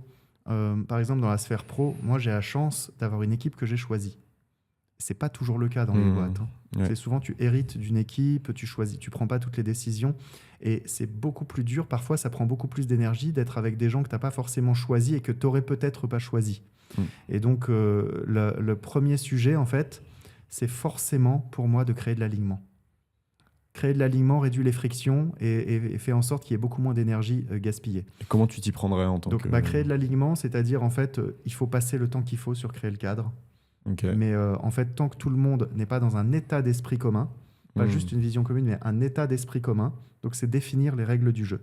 C'est OK, en cas de désaccord, voilà comment on se dit les choses. Si à un moment donné, en fait, par exemple, quelqu'un qui a tendance à toujours se la ramener ou quoi que ce soit, si en fait, tu n'es pas d'accord, c'est pas n'importe quand qu'il faut se le dire. Tu me dis, je ne suis pas d'accord, et on se bloque un moment pour en parler après. Et je m'engage à te libérer ce moment. Mais tu vois, c'est définir des règles du jeu qui vont te permettre, toi, de pouvoir jouer avec tes niveaux d'énergie de manière saine. Parce que quand, par exemple, tu es en train d'animer une réunion avec 5, 6, 8 personnes et que tu as quelqu'un en fait, qui t'attaque en frontal et que tu dois gérer ça devant tout le monde, avec tout le monde et tout, tu dois faire attention forcément à ce que tu dis pour éviter que ça ait des répercussions sur tout le monde. Tu dois faire attention à tellement de choses que ça te consomme une énergie impossible. Ça, c'est un exemple parmi d'autres. Mais c'est comme quelqu'un qui va être sur tel projet et quelqu'un qui va commencer à aborder tel autre projet. Et tu sais que c'est un projet important, mais c'est juste pas le moment. Donc, comment tu fixes les règles du jeu pour que quand tu dis à quelqu'un c'est pas le moment, ils prennent pas ça comme une injustice, mais se disent ah, c'est vrai qu'on a défini cette règle-là. Donc, les règles du jeu sont ce qui permet le premier de préserver son énergie.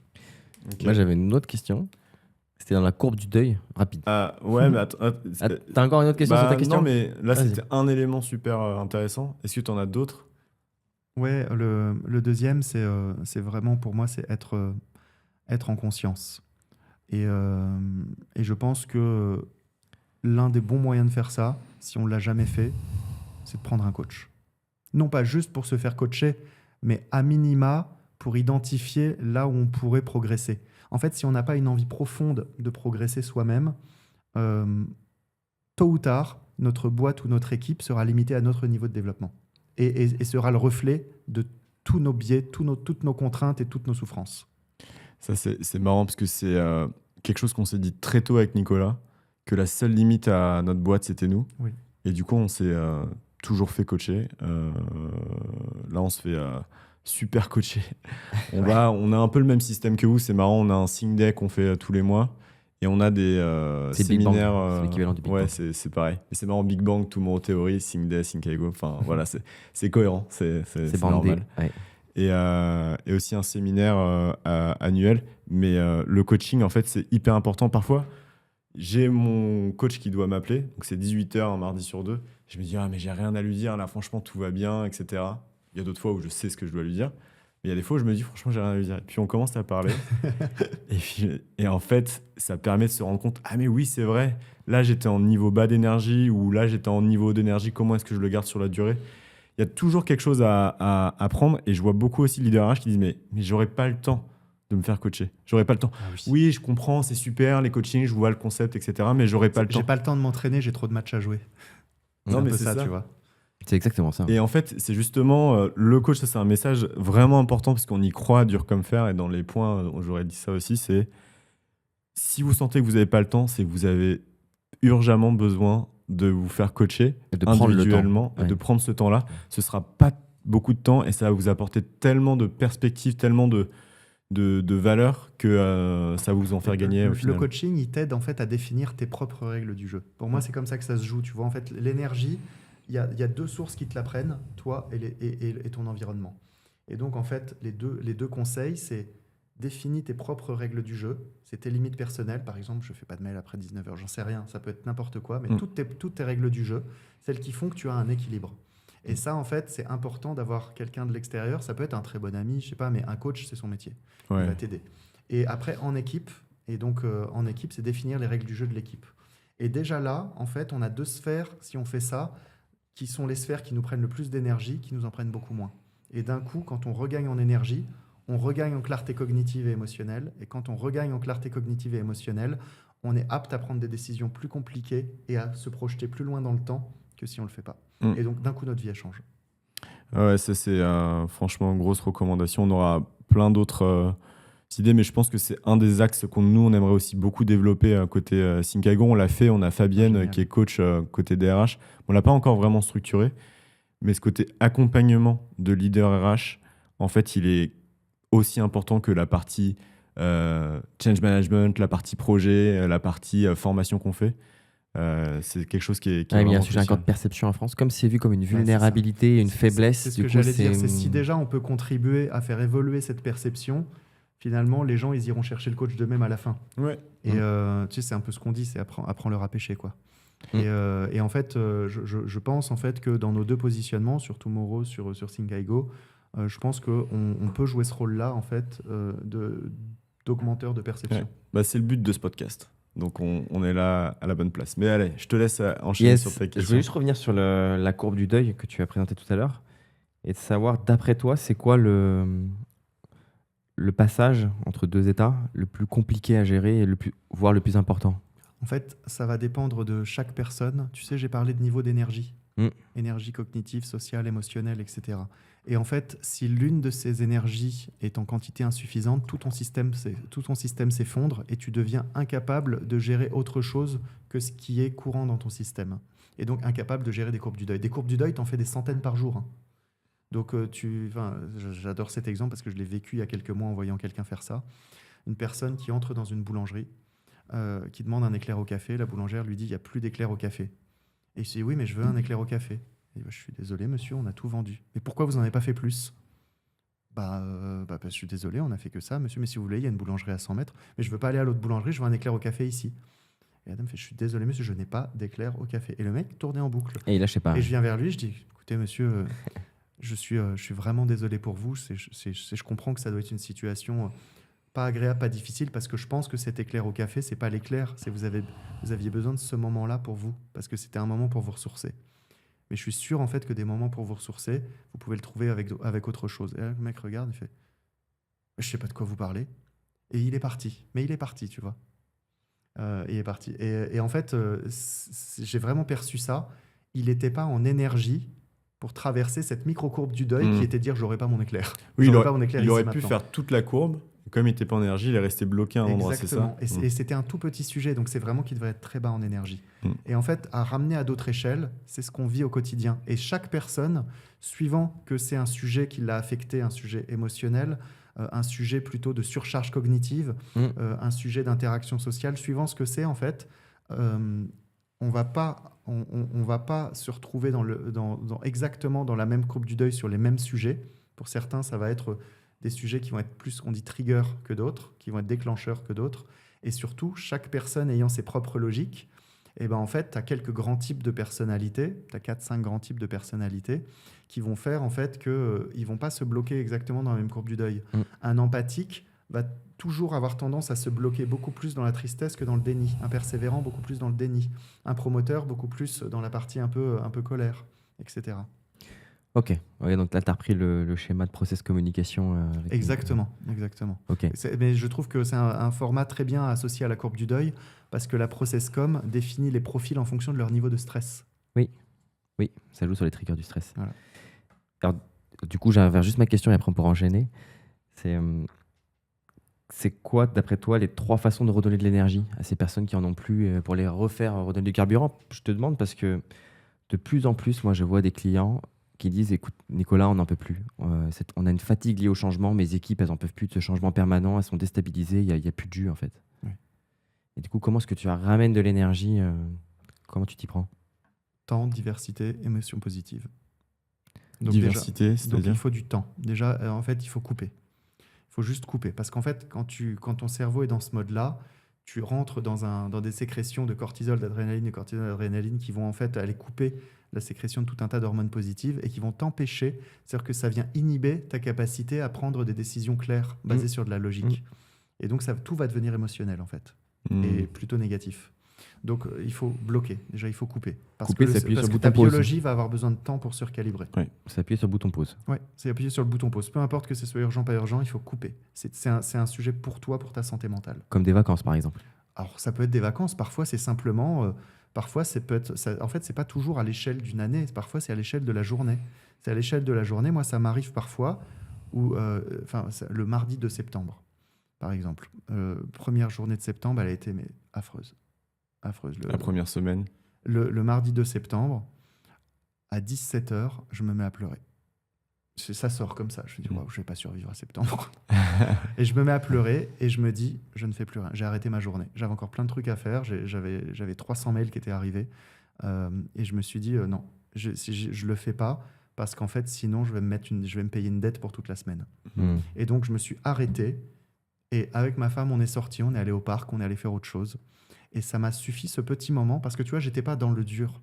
J'étais juste à mon écoute et j'ai ressenti en fait qu'il fallait là que j'arrête. Ouais, c'est juste avant de tomber de l'autre côté. Exactement. Okay. Et donc du coup en fait, j'ai coupé machin, j'ai repris mon souffle, ça allait mieux. Donc temps, j'ai coupé pour me laisser du temps.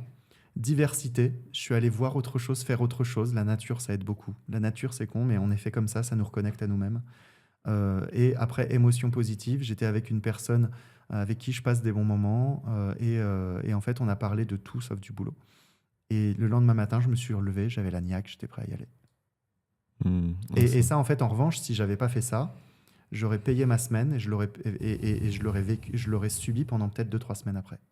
Et septembre aurait été un échec. Ouais. Et même quel que soit l'objectif, que ce soit la productivité ou ta santé, les deux auraient empathie si tu les fais. Et en fait, c'est hyper important d'être à l'écoute des signaux. On va pouvoir passer à la sous-partie 2 de la partie. Non, tu m'as fait peur parce qu'il est midi là. Il faut je suis désolé, je parle trop. C'est très bien. Non, au contraire, le but, c'est qu'on papote, on discute. Donc, on n'ira certainement pas au bout de tout ce qu'on s'était dit et c'est OK. Et on le savait. Hein. Okay. On le savait. Recherche-action les feux. Recherche-action, un concept dont tu nous as parlé il y a un petit moment. Je ne vais pas l'expliquer à ta place parce que tu vas le faire mieux que moi. C'est quoi la recherche-action ? La recherche-action, c'est vraiment le mode de fonctionnement que je favorise parce que c'est un mode qui favorise l'idée de chercher des nouvelles connaissances, mais de le faire sur le terrain. Okay. Là où souvent la recherche, tu sais, ça se passe dans des labos, c'est assez théorique, on va mener des expérimentations, mais le but, c'est quand même d'être dans un labo. Et c'est pas péjoratif du tout, c'est comme ça que fonctionnent les plus grandes avancées. Mais moi, mon mode de fonctionnement, c'est plutôt de me dire, en fait, j'ai besoin de me connecter au vrai monde. Et peut-être, ça veut dire parfois ne pas avoir des protocoles parfaits, etc., mais trouver des résultats qui vont directement servir sur le terrain. Donc là, c'est ce qu'on fait, par exemple, avec un projet qui s'appelle Athéna, qui est un projet de recherche-action pour lequel le niveau de connaissance scientifique disponible n'est pas suffisant. Donc, on ne peut pas faire tout ce qu'on aimerait pour ce projet. Donc, on ne peut pas juste développer un produit et le vendre parce qu'on aurait trop d'hypothèses incertaines. Et d'un autre côté, on ne pourrait pas juste faire de la recherche dessus parce que ça n'aurait pas de valeur, c'était que théorique. Et c'est quoi l'objectif de ce projet Athéna ? Alors, avant de parler de l'objectif, parce que l'objectif est venu au fur et à mesure. Il faut savoir qu'au départ, et c'est souvent ça dans des projets de recherche, en fait, tu découvres l'objectif au fur et à mesure. Et c'est ce qui est très compliqué. C'est pour ça qu'on fait assez peu de recherche appliquée dans les entreprises, parce qu'en fait, quand on met 1 euro, on aime savoir ce que ça va produire. Et donc, derrière le projet Athéna, à l'origine, il y a juste une volonté farouche de redéfinir ce qu'est la compétence. Moi, j'ai toujours eu un problème. J'ai fait mon doctorat sur les soft skills, et aujourd'hui, je fais partie des personnes qui démontrent que les soft skills n'existent pas. Et le sujet de la compétence, en fait, il est mal compris, mal traité. C'est perçu comme des sciences du langage, alors qu'en fait, c'est beaucoup plus profond que ça. Donc, la compétence, c'est l'ensemble des comportements observables qu'on produit et qui permettent d'atteindre le résultat attendu. Donc ça, c'est ce qu'est une compétence. Donc, dans un champ donné, etc. Et ta compétence est bien calibrée quand tu es capable de définir précisément les comportements attendus pour quel résultat attendu. Donc, ça, c'est la manière dont on définit une compétence. Enfin, tu as 700 définitions de la compétence dans la littérature scientifique. Ok. Elles sont toutes correctes. D'accord. Donc, quand tu fais un référentiel de compétences, moi, la question que je pose toujours, c'est selon quelle définition ? Donc, en plus, en France, tu rajoutes une couche de complexité parce que la manière dont on définit le terme compétence et dont on l'aborde culturellement nous vient de la loi de 1972 sur la formation professionnelle, où avant cette loi, on n'utilisait pas le terme de compétence en entreprise. On utilisait le terme de qualification au poste de travail. Pourquoi ? Parce qu'en fait, quand tu faisais un métier, tu allais le faire toute ta vie. Et donc, on te formait à ton poste et tu allais rester à ton poste. On te qualifiait. Voilà. À partir du moment où les entreprises ont commencé à évoluer, l'arrivée de l'informatique, tout ça, on s'est rendu compte en fait que les gens devaient s'adapter un peu plus souvent et que donc en fait les qualifications ne devaient pas être attachées au poste de travail mais à la personne qui devait se requalifier régulièrement. Et donc le terme de compétence est arrivé là pour attacher les qualifications non plus au poste mais à la personne. Et la loi sur le financement de la formation professionnelle en 72 a inséré ça. Et toute une industrie de la formation professionnelle qui s'est créée en France, donc qui nous permet aujourd'hui de faire financer des formations par les OPCO, par le CPF, etc., tout ça. Mais ça a créé cette culture, en fait, d'une vision très technique de la compétence. En France, souvent, quand on pense à la compétence, c'est de la connaissance acquise en salle. Et c'est assez peu de la mise en pratique, en vrai, alors que la compétence, c'est quand même faire des choses, c'est pas savoir des choses. Sinon, c'est de l'expertise. C'est faire des choses. Et surtout, ça exclut quasiment tout ce qui va relever de la partie beaucoup plus socio-cognitive et émotionnelle. Autrement dit, ce qu'on a plus tard appelé les soft skills. Et en fait, quand tu regardes les soft skills, d'où ça vient, ça a été créé en 72 aux États-Unis. Pendant que nous, on a inventé le terme de la compétence, là-bas, l'armée américaine se disait, il y a tout un tas de trucs, là, on ne sait pas exactement ce que ça produit, mais c'est ce qui fait que quand on n'a pas appris à faire un truc, on sait le faire quand même, on sait s'adapter. Ils ont appelé ça les soft skills parce que c'était intangible. Et 15 ans plus tard, tu as un académique américain qui a dit ah bah, tout ce qui n'est pas soft, c'est hard. Et on est parti de ce principe qu'il y avait deux grands types de compétences, soft et hard. Et moi, je suis reparti de ce constat-là. Enfin, il m'a fallu du temps, hein. Il m'a fallu presque 10 ans pour me dire mais en fait, putain, ça n'existe pas. En fait, cette distinction qu'on a créée, elle est complètement artificielle. Et donc, si cette distinction n'existe pas, qu'est-ce qui existe vraiment ? Et ça, c'est l'origine du projet Athéna. C'est le fait de comprendre la nature profonde de la compétence. Et moi, en tant que physicien, j'ai raisonné pareil. Une molécule d'eau, elle est composée de 2 atomes d'hydrogène, d'un atome d'oxygène. Et ben en fait, je me suis dit, une compétence, de quoi elle est composée en fait ? C'est quoi les atomes de la compétence ? C'est quoi la formule de la compétence ? On a identifié 61 sous-facteurs qui sont des sous-facteurs génériques, quelle que soit la compétence. Ça, c'est le modèle Athéna. Et ça, c'est de la recherche. Toutes les passer en revue, les 61. Alors, c'est de la recherche. Ça, c'est de la recherche théorique au départ. C'est de revue de littérature de tout ce qui a existé sur le fonctionnement du cerveau humain, puisqu'en fait, quelle que soit la compétence, elle part du cerveau. Puis ensuite, elle est produite par le corps. Et donc, en fait, on a identifié un petit peu tout ce qui nous permettait d'aller produire des interactions qui finissent par du comportement. Que ce soit, par exemple, de la mémoire à court terme, que ce soit nos moteurs de motivation, que ce soit, en fait, la coordination œil-main. Enfin, tout un tas de trucs comme ça. Tout ça, ce sont des petits sous-facteurs qui vont venir dans 5 familles. Cognition, connaissance, conation, émotion, sensori-émotion. Connaissance, c'est par exemple des schémas, des faits, des concepts. Et il faut savoir qu'en fait, pour chacun de ces 3 trucs-là, schéma, fait, concept, on ne les apprend pas différemment, on ne les apprend pas de la même manière et on ne les sollicite pas de la même manière dans le cerveau. Donc ça veut dire qu'à chaque fois, il y a une manière spécifique de s'y prendre si tu veux les identifier en recrutement ou si tu veux les développer en formation. C'est de là que c'est parti, en fait. Se dire, en fait, l'intérêt de comprendre précisément tous les atomes de la compétence, c'est que quand on prend n'importe quelle compétence, on peut être capable de dire, voilà les 5-6 atomes qui sont les plus importants pour cette compétence-là. Et donc, les majeurs. Si pour chacun, les majeurs. Si pour chacun de ces atomes, tu es capable de savoir, en fait, quelle technique de formation te permet de mieux développer la mémoire à court terme, le machin, le truc, et ben en fait, quand tu veux développer la compétence, qui est une espèce de bloubli-boulga, un peu une incantation. Hein. L'ingénierie pédagogique, c'est aujourd'hui assez incantatoire. Hein. Et en fait, quand tu te dis non, cette technique pédagogique permet de développer ce sous-facteur et ce sous-facteur contribue, et ben si je suis capable de mettre ensemble ces techniques pédagogiques, je développe ce qui contribue le plus à l'utilisation de la compétence. Et on repense complètement l'ingénierie pédagogique. Athéna, c'est au départ un modèle qui permet d'identifier ce qu'est une compétence, qu'on a ensuite enrichi pour la pédagogie, pour en faire un outil d'IA, parce que si à la main je te demande de profiler une compétence avec 61 sous-facteurs, tu vas me dire j'ai pas le temps, je bosse. Et donc on a expliqué à un modèle d'IA, un LLM, comment le faire rapidement.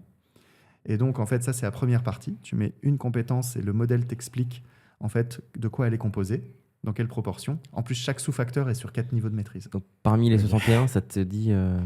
Ça te montre dit les 10, 4-5. ça te dit les 10 qui sont les plus contributifs. Toi, en tant qu'ingénieur pédagogique, Qui sont concepteur, pondérés, du coup. qui sont pondérés sur une échelle continue de 1 à 1000, je ne vais pas rentrer dans le détail, mais ils sont pondérés relativement. Ok. Donc, et pour chaque niveau, en fait, on a des descriptions de comportement de tout ça, et donc tout ça va être relié en fait à l'attendu de la Là, compétence. je le vois vraiment comme une boîte à outils. Tu as 61 outils, et en fait, Non, par rapport aux des autres... sous-facteurs. C'est vraiment les outils viennent après. Hmm. Parce qu'en fait, tu as 61 sous-facteurs, par exemple, mémoire à court terme, machin, tout ça, chacun sur 4 niveaux. Donc, C'est des types d'outils, du coup. ok. chacun de ces sous-niveaux, on a associé 4 à 6 outils pédagogiques dessus. Donc, en tout, près de 1400 outils. Ok, et ça, du coup, pourquoi une entreprise elle aimerait participer à ce projet? Qu'est-ce qui leur a... J'ai compris qu'il y avait des entreprises qui avaient participé à Athéna, Ouais. donc qu'est-ce qui les a Il motivés? y a une, Qu'est-ce qu'ils il y a une gagnent, quoi. conviction derrière cette logique-là. C'est de dire que si on professionnalise notre approche de la compétence et donc notre capacité à la développer et demain à l'identifier, on peut identifier de manière plus fiable et on peut développer mieux et plus vite. Hmm. Et ça, développer mieux et plus vite, je te challenge de trouver une boîte que ça n'intéresse pas. Oui. Alors que c'est intéressant que ça intéresse pas forcément, mais qui sont prêts à se dire je veux faire partie de l'expérimentation, Ça, je c'est vais un être autre pionnier, sujet. je vais être early adopters, peu importe Ouais. comment on les appelle. Ça, c'est chouette. Est-ce que tu peux citer le nom de l'entreprise Bien qui sûr, a il y en a participé? trois. Il y a trois groupes avec lesquels on travaille sur ce sujet aujourd'hui. Le premier, c'est le pionnier du learning, c'est Decathlon, donc qui est historiquement très innovant dans le monde du learning et development. Et donc, ça a été les premiers à lever la main. En fait, c'est même eux qui ont suggéré qu'on en fasse un projet de recherche-action au départ. Parce que moi, je suis allé leur présenter le projet. En fait, ils voulaient juste savoir un petit peu ce qui se passait en pédagogie, c'était quoi l'air du temps. Et je leur ai parlé de mon projet. Et ils ont dit, mais est-ce qu'on pourrait le tester chez nous? Ils ont rien compris avec la porte qu'ils ont ouverte, quoi. Et, Boum, 1400. et donc, en fait, suite à ça, on a décidé de monter un consortium pour mutualiser les coûts et qui a été rejoint par Crédit Mutuel Alliance Fédérale et le groupe Bouygues. Et donc aujourd'hui, le projet Athéna, c'est un consortium de trois groupes avec lesquels on développe cet outil, qui est donc l'outil Athéna, qui à la fin permet de sortir des programmes pédagogiques extrêmement fins qui tiennent compte de la compétence profilée, du profilage de la cohorte aussi. C'est-à-dire on a créé le premier système de profilage de cohorte, ça n'existe pas. Ça veut dire quoi En fait, quand tu formes, par exemple, quand tu es dans une boîte et que tu vas créer former les pour bons un groupes groupe, avec les bonnes personnes, en le bon fait, apprentissage. Non, déjà, en fait, tu dis, tiens, je vais former tel gens à tel sujet. Et aujourd'hui, quand tu te dis, mais en fait, tu sais que si tu formes des seniors, des juniors, des experts, des non-experts, tu vas pas t'y prendre tout à fait pareil quand même. Donc, en fait, c'est quoi ton groupe? C'est quoi ses caractéristiques? Aujourd'hui, il n'existe pas une liste de critères reconnus pour faire ce travail-là. C'est fou quand même. C'est chacun fait son truc. En fait, on a en France des très bons ingénieurs pédagogiques. Il y en a certains qui sont très bons. Mais le marché en lui-même, c'est un espèce de gros bloubli-boulga. C'est pas professionnalisé. Chacun fait son truc. Donc, ce que tu dis, c'est qu'avec la recherche-action, du coup, tu fais financer tous ces travaux de recherche et tu les testes surtout en pratique auprès de ces acteurs-là pour pas être juste dans ton lab. Et ensuite, on remonte ça dans la littérature académique parce que derrière, c'est des publications scientifiques qui en découlent. Là, on en a déjà une de publiée, une qui sera publiée courant novembre et on en a 6 qui arrivent. Et tu dis on Parce qu'en fait, je ne peux pas le faire tout seul. Je travaille avec Paris Descartes, donc avec Todd Lubart, qui est mon ancien directeur de thèse et qui est aujourd'hui un associé dans beaucoup de projets. Donc, c'est lui qui va faire les analyses de données complexes, qui va aller travailler avec nous sur les projets extrêmement créatifs. Enfin, c'est un des experts mondiaux de la créativité. Il est vraiment incroyable. On a Karine Valentini qui est la directrice du projet, parce qu'un projet comme ça, en fait, ça demande beaucoup de temps et d'énergie. Et à côté de ça, on a des ingénieurs de recherche. elle n'est pas associée à une des 3 entreprises. Elle est, Donc, non, elle est indépendante Ok. et Karine nous rejoint en CDI au 1er janvier. Donc, elle va prendre Athéna, elle va prendre la direction des émergences et d'autres sujets encore. Ok, génial. Donc, il y a, voilà, il y a des ingénieurs de recherche aussi qui travaillent derrière pour l'analyse de données, pour la création des questionnaires, pour tout ça. Donc, c'est un projet où il y a pas mal de monde. collaborateurs des entreprises que tu as citées Non, ou- les ingénieurs de Enchaîne. recherche, par exemple, ils travaillent pour Paris Descartes. Ok. Et à côté de ça, dans les différentes entreprises, il y a un chef de projet dans chaque qui, lui, a une partie de son temps qui est allouée à ce projet, mais c'est assez faible, hein, ça va représenter peut-être 2 heures par semaine. Et à côté de ça, chaque groupe s'engage à mettre à disposition une vingtaine de concepteurs pédagogiques, des gens qui conçoivent des formations.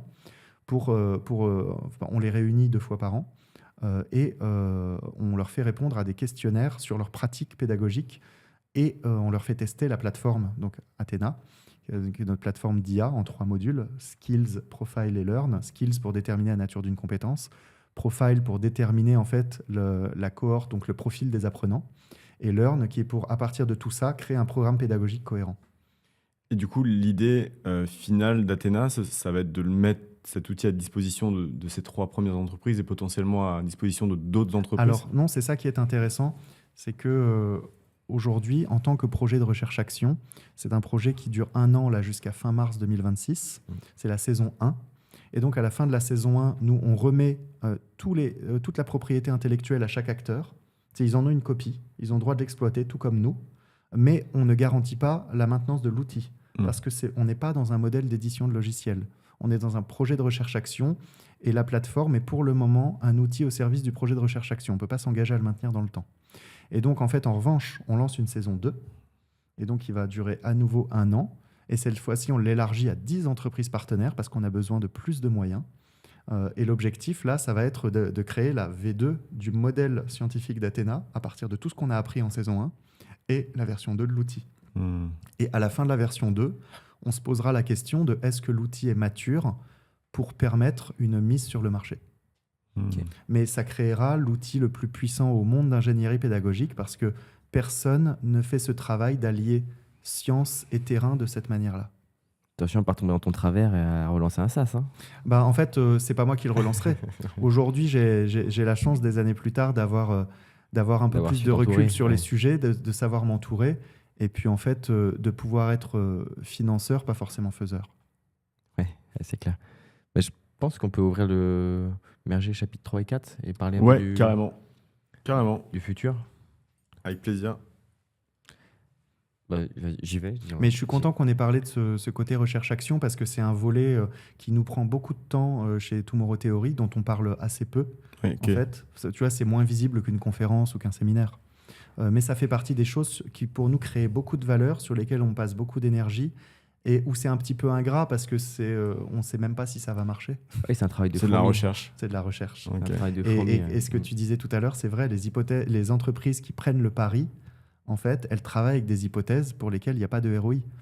Et pour l'une de ces boîtes, par exemple, on s'est battu avec le service juridique parce qu'ils voulaient qu'on s'engage sur des résultats. Je dis, mais c'est pas comme ça que fonctionne la recherche. Elle dit, nous, on ne peut pas signer un contrat s'il n'y a pas de garantie de livrable à la fin. Ouais, je vois. Et comment tu as fait pour gagner gain de cause? Le livrable, on a formé ça comme ça.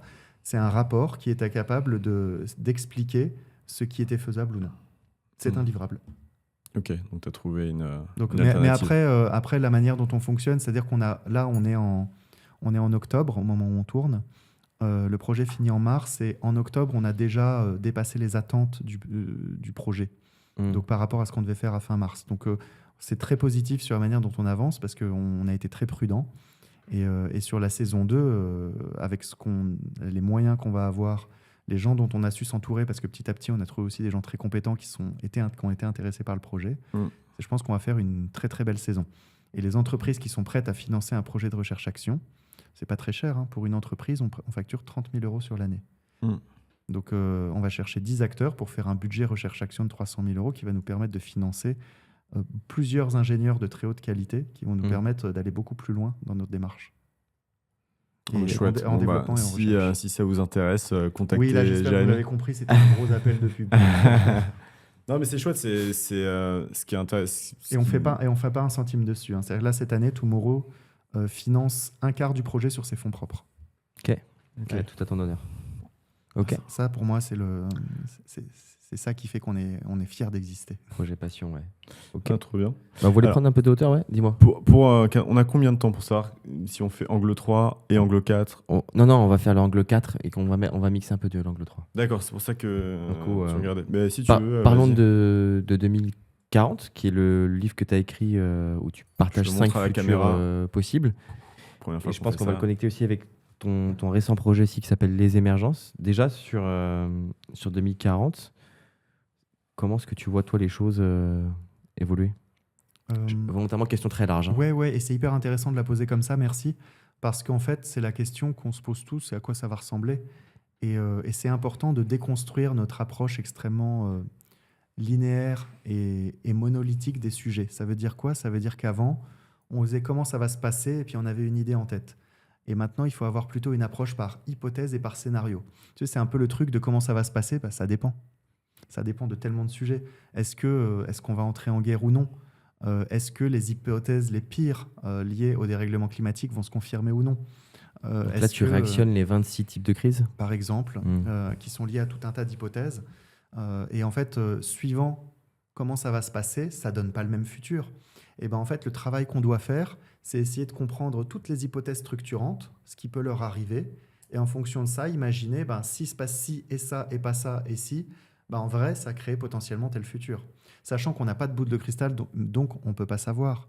Mais on peut commencer à faire des scénarios. Et la différence par rapport à avant, c'est qu'on a l'obligation aujourd'hui de faire des scénarios parce qu'il n'y a plus un scénario qui est plus probable que l'autre. En fait, avant, ce qui se passait, c'est qu'il y avait quand même 95% de chances que ça ressemble à tel truc. Aujourd'hui, on ne peut plus dire. Ouais. Et donc, vu que c'est éclaté, on est obligé de consacrer un effort significatif sur plusieurs scénarios. Et est-ce que tu peux quand même imaginer des proportions de chances que ça arrive en fonction des scénarios? La première, tu vois, j'imagine qu'il y a plusieurs nœuds et du coup, ça se démultiplie, mais sur les 5-6 premiers éléments, est-ce que tu peux définir des proportions ou même déjà là, tu dis s'il y a 5 éléments, c'est 20%, 20%, 20%, 20%, parce que je peux même Avec pas... une approche linéaire, on peut le faire. Le problème, c'est que c'est jamais linéaire. Par exemple, on peut essayer de déterminer la probabilité que la France entre en guerre dans les 10 prochaines années. Oui. On peut essayer de le déterminer et probablement qu'avec les bons experts, les bons machins, on se tromperait pas trop. Mais en fait, l'entrée en guerre, elle va déterminer des réactions des États à côté, une réaction de la population. Et là, déjà, la certitude que ça se passe comme ça ou comme ça, elle est plus faible. Et la réaction de ça va déclencher d'autres trucs. Et à chaque fois, tu es de moins en moins certain. Et ça fait qu'au bout d'un moment, en fait, ça revient à faire de la boule de cristal. Donc moi, je ne suis pas du tout pour poser des probabilités. Ok. Donc on fait des scénarios. Et ce qu'on doit se dire, c'est que c'est crédible ou peu crédible. Mais pas mettre de la probabilité. Ok. C'est binaire, du coup. C'est Donc noir ou en blanc. fait, c'est paradoxal. C'est tu vas aller travailler sur des hypothèses extrêmement complexes et plein de scénarios. Mais à la fin, tu dois concentrer ton énergie. Parce qu'en fait, ça ne sert à rien de faire des scénarios si tu ne te prépares pas. Je te donne un exemple. Tu es une entreprise, une grande entreprise, bien connue, cotée au CAC 40. Et en fait, tu as deux avenirs possibles. Un avenir dans lequel l'industrie de défense représente 1% de ton chiffre d'affaires. Un avenir dans lequel l'industrie de défense représente 80% de ton chiffre d'affaires. Parce que si la France entre en guerre, tu dois reconvertir une grande partie de tes activités. Tu te prépares pour lequel scénario? Tu vois, c'est ça le sujet économique direct pour les entreprises. En RH, ça veut dire quoi? Ça veut dire que si tu produis le produit A, qui est le produit civil, ou le produit B, qui est un produit de guerre, probablement que le change management n'est pas tout à fait le même. Mais ça recoupe à ce qu'on disait au tout début, c'est est-ce que tu te prépares pour un des deux scénarios ou est-ce que tu te prépares pour essayer de faire face le mieux possible à tous les scénarios et notamment à ces deux-là? Bingo. En fait, tu dois te préparer pour être capable d'activer, c'est-à-dire que tu dois quand même tu dois potentiellement te préparer à tout, mais le problème c'est quand tu te prépares à tout, tu te prépares à rien. Ouais. Et donc en fait, tu dois avoir des procédures qui vont te permettre en fait d'activer certains leviers au bon moment. De valider ou exemple que invalider des j'utilise beaucoup, hypothèses. c'est que les pilotes de chasse sont formés à toutes les éventualités. Mm. Mais il existe une probabilité que en vol, le pilote de chasse rencontre une situation pour laquelle il n'a pas été entraîné. Mm. Et en fait, il existe des entraînements pour préparer le pilote de chasse à réagir dans ces cas-là. C'est-à-dire, quand tu ne sais pas quoi faire, voilà ce que tu vas faire. Et ben, l'entreprise, elle doit se préparer de la même manière. C'est-à-dire qu'il y a des grands scénarios dans lesquels c'est crédible. C'est crédible, ça peut nous arriver. Donc, si jamais ça se produit, on s'y prend comme ça. Si jamais ça se produit, on s'y prend comme ça. Et tu as des déclencheurs.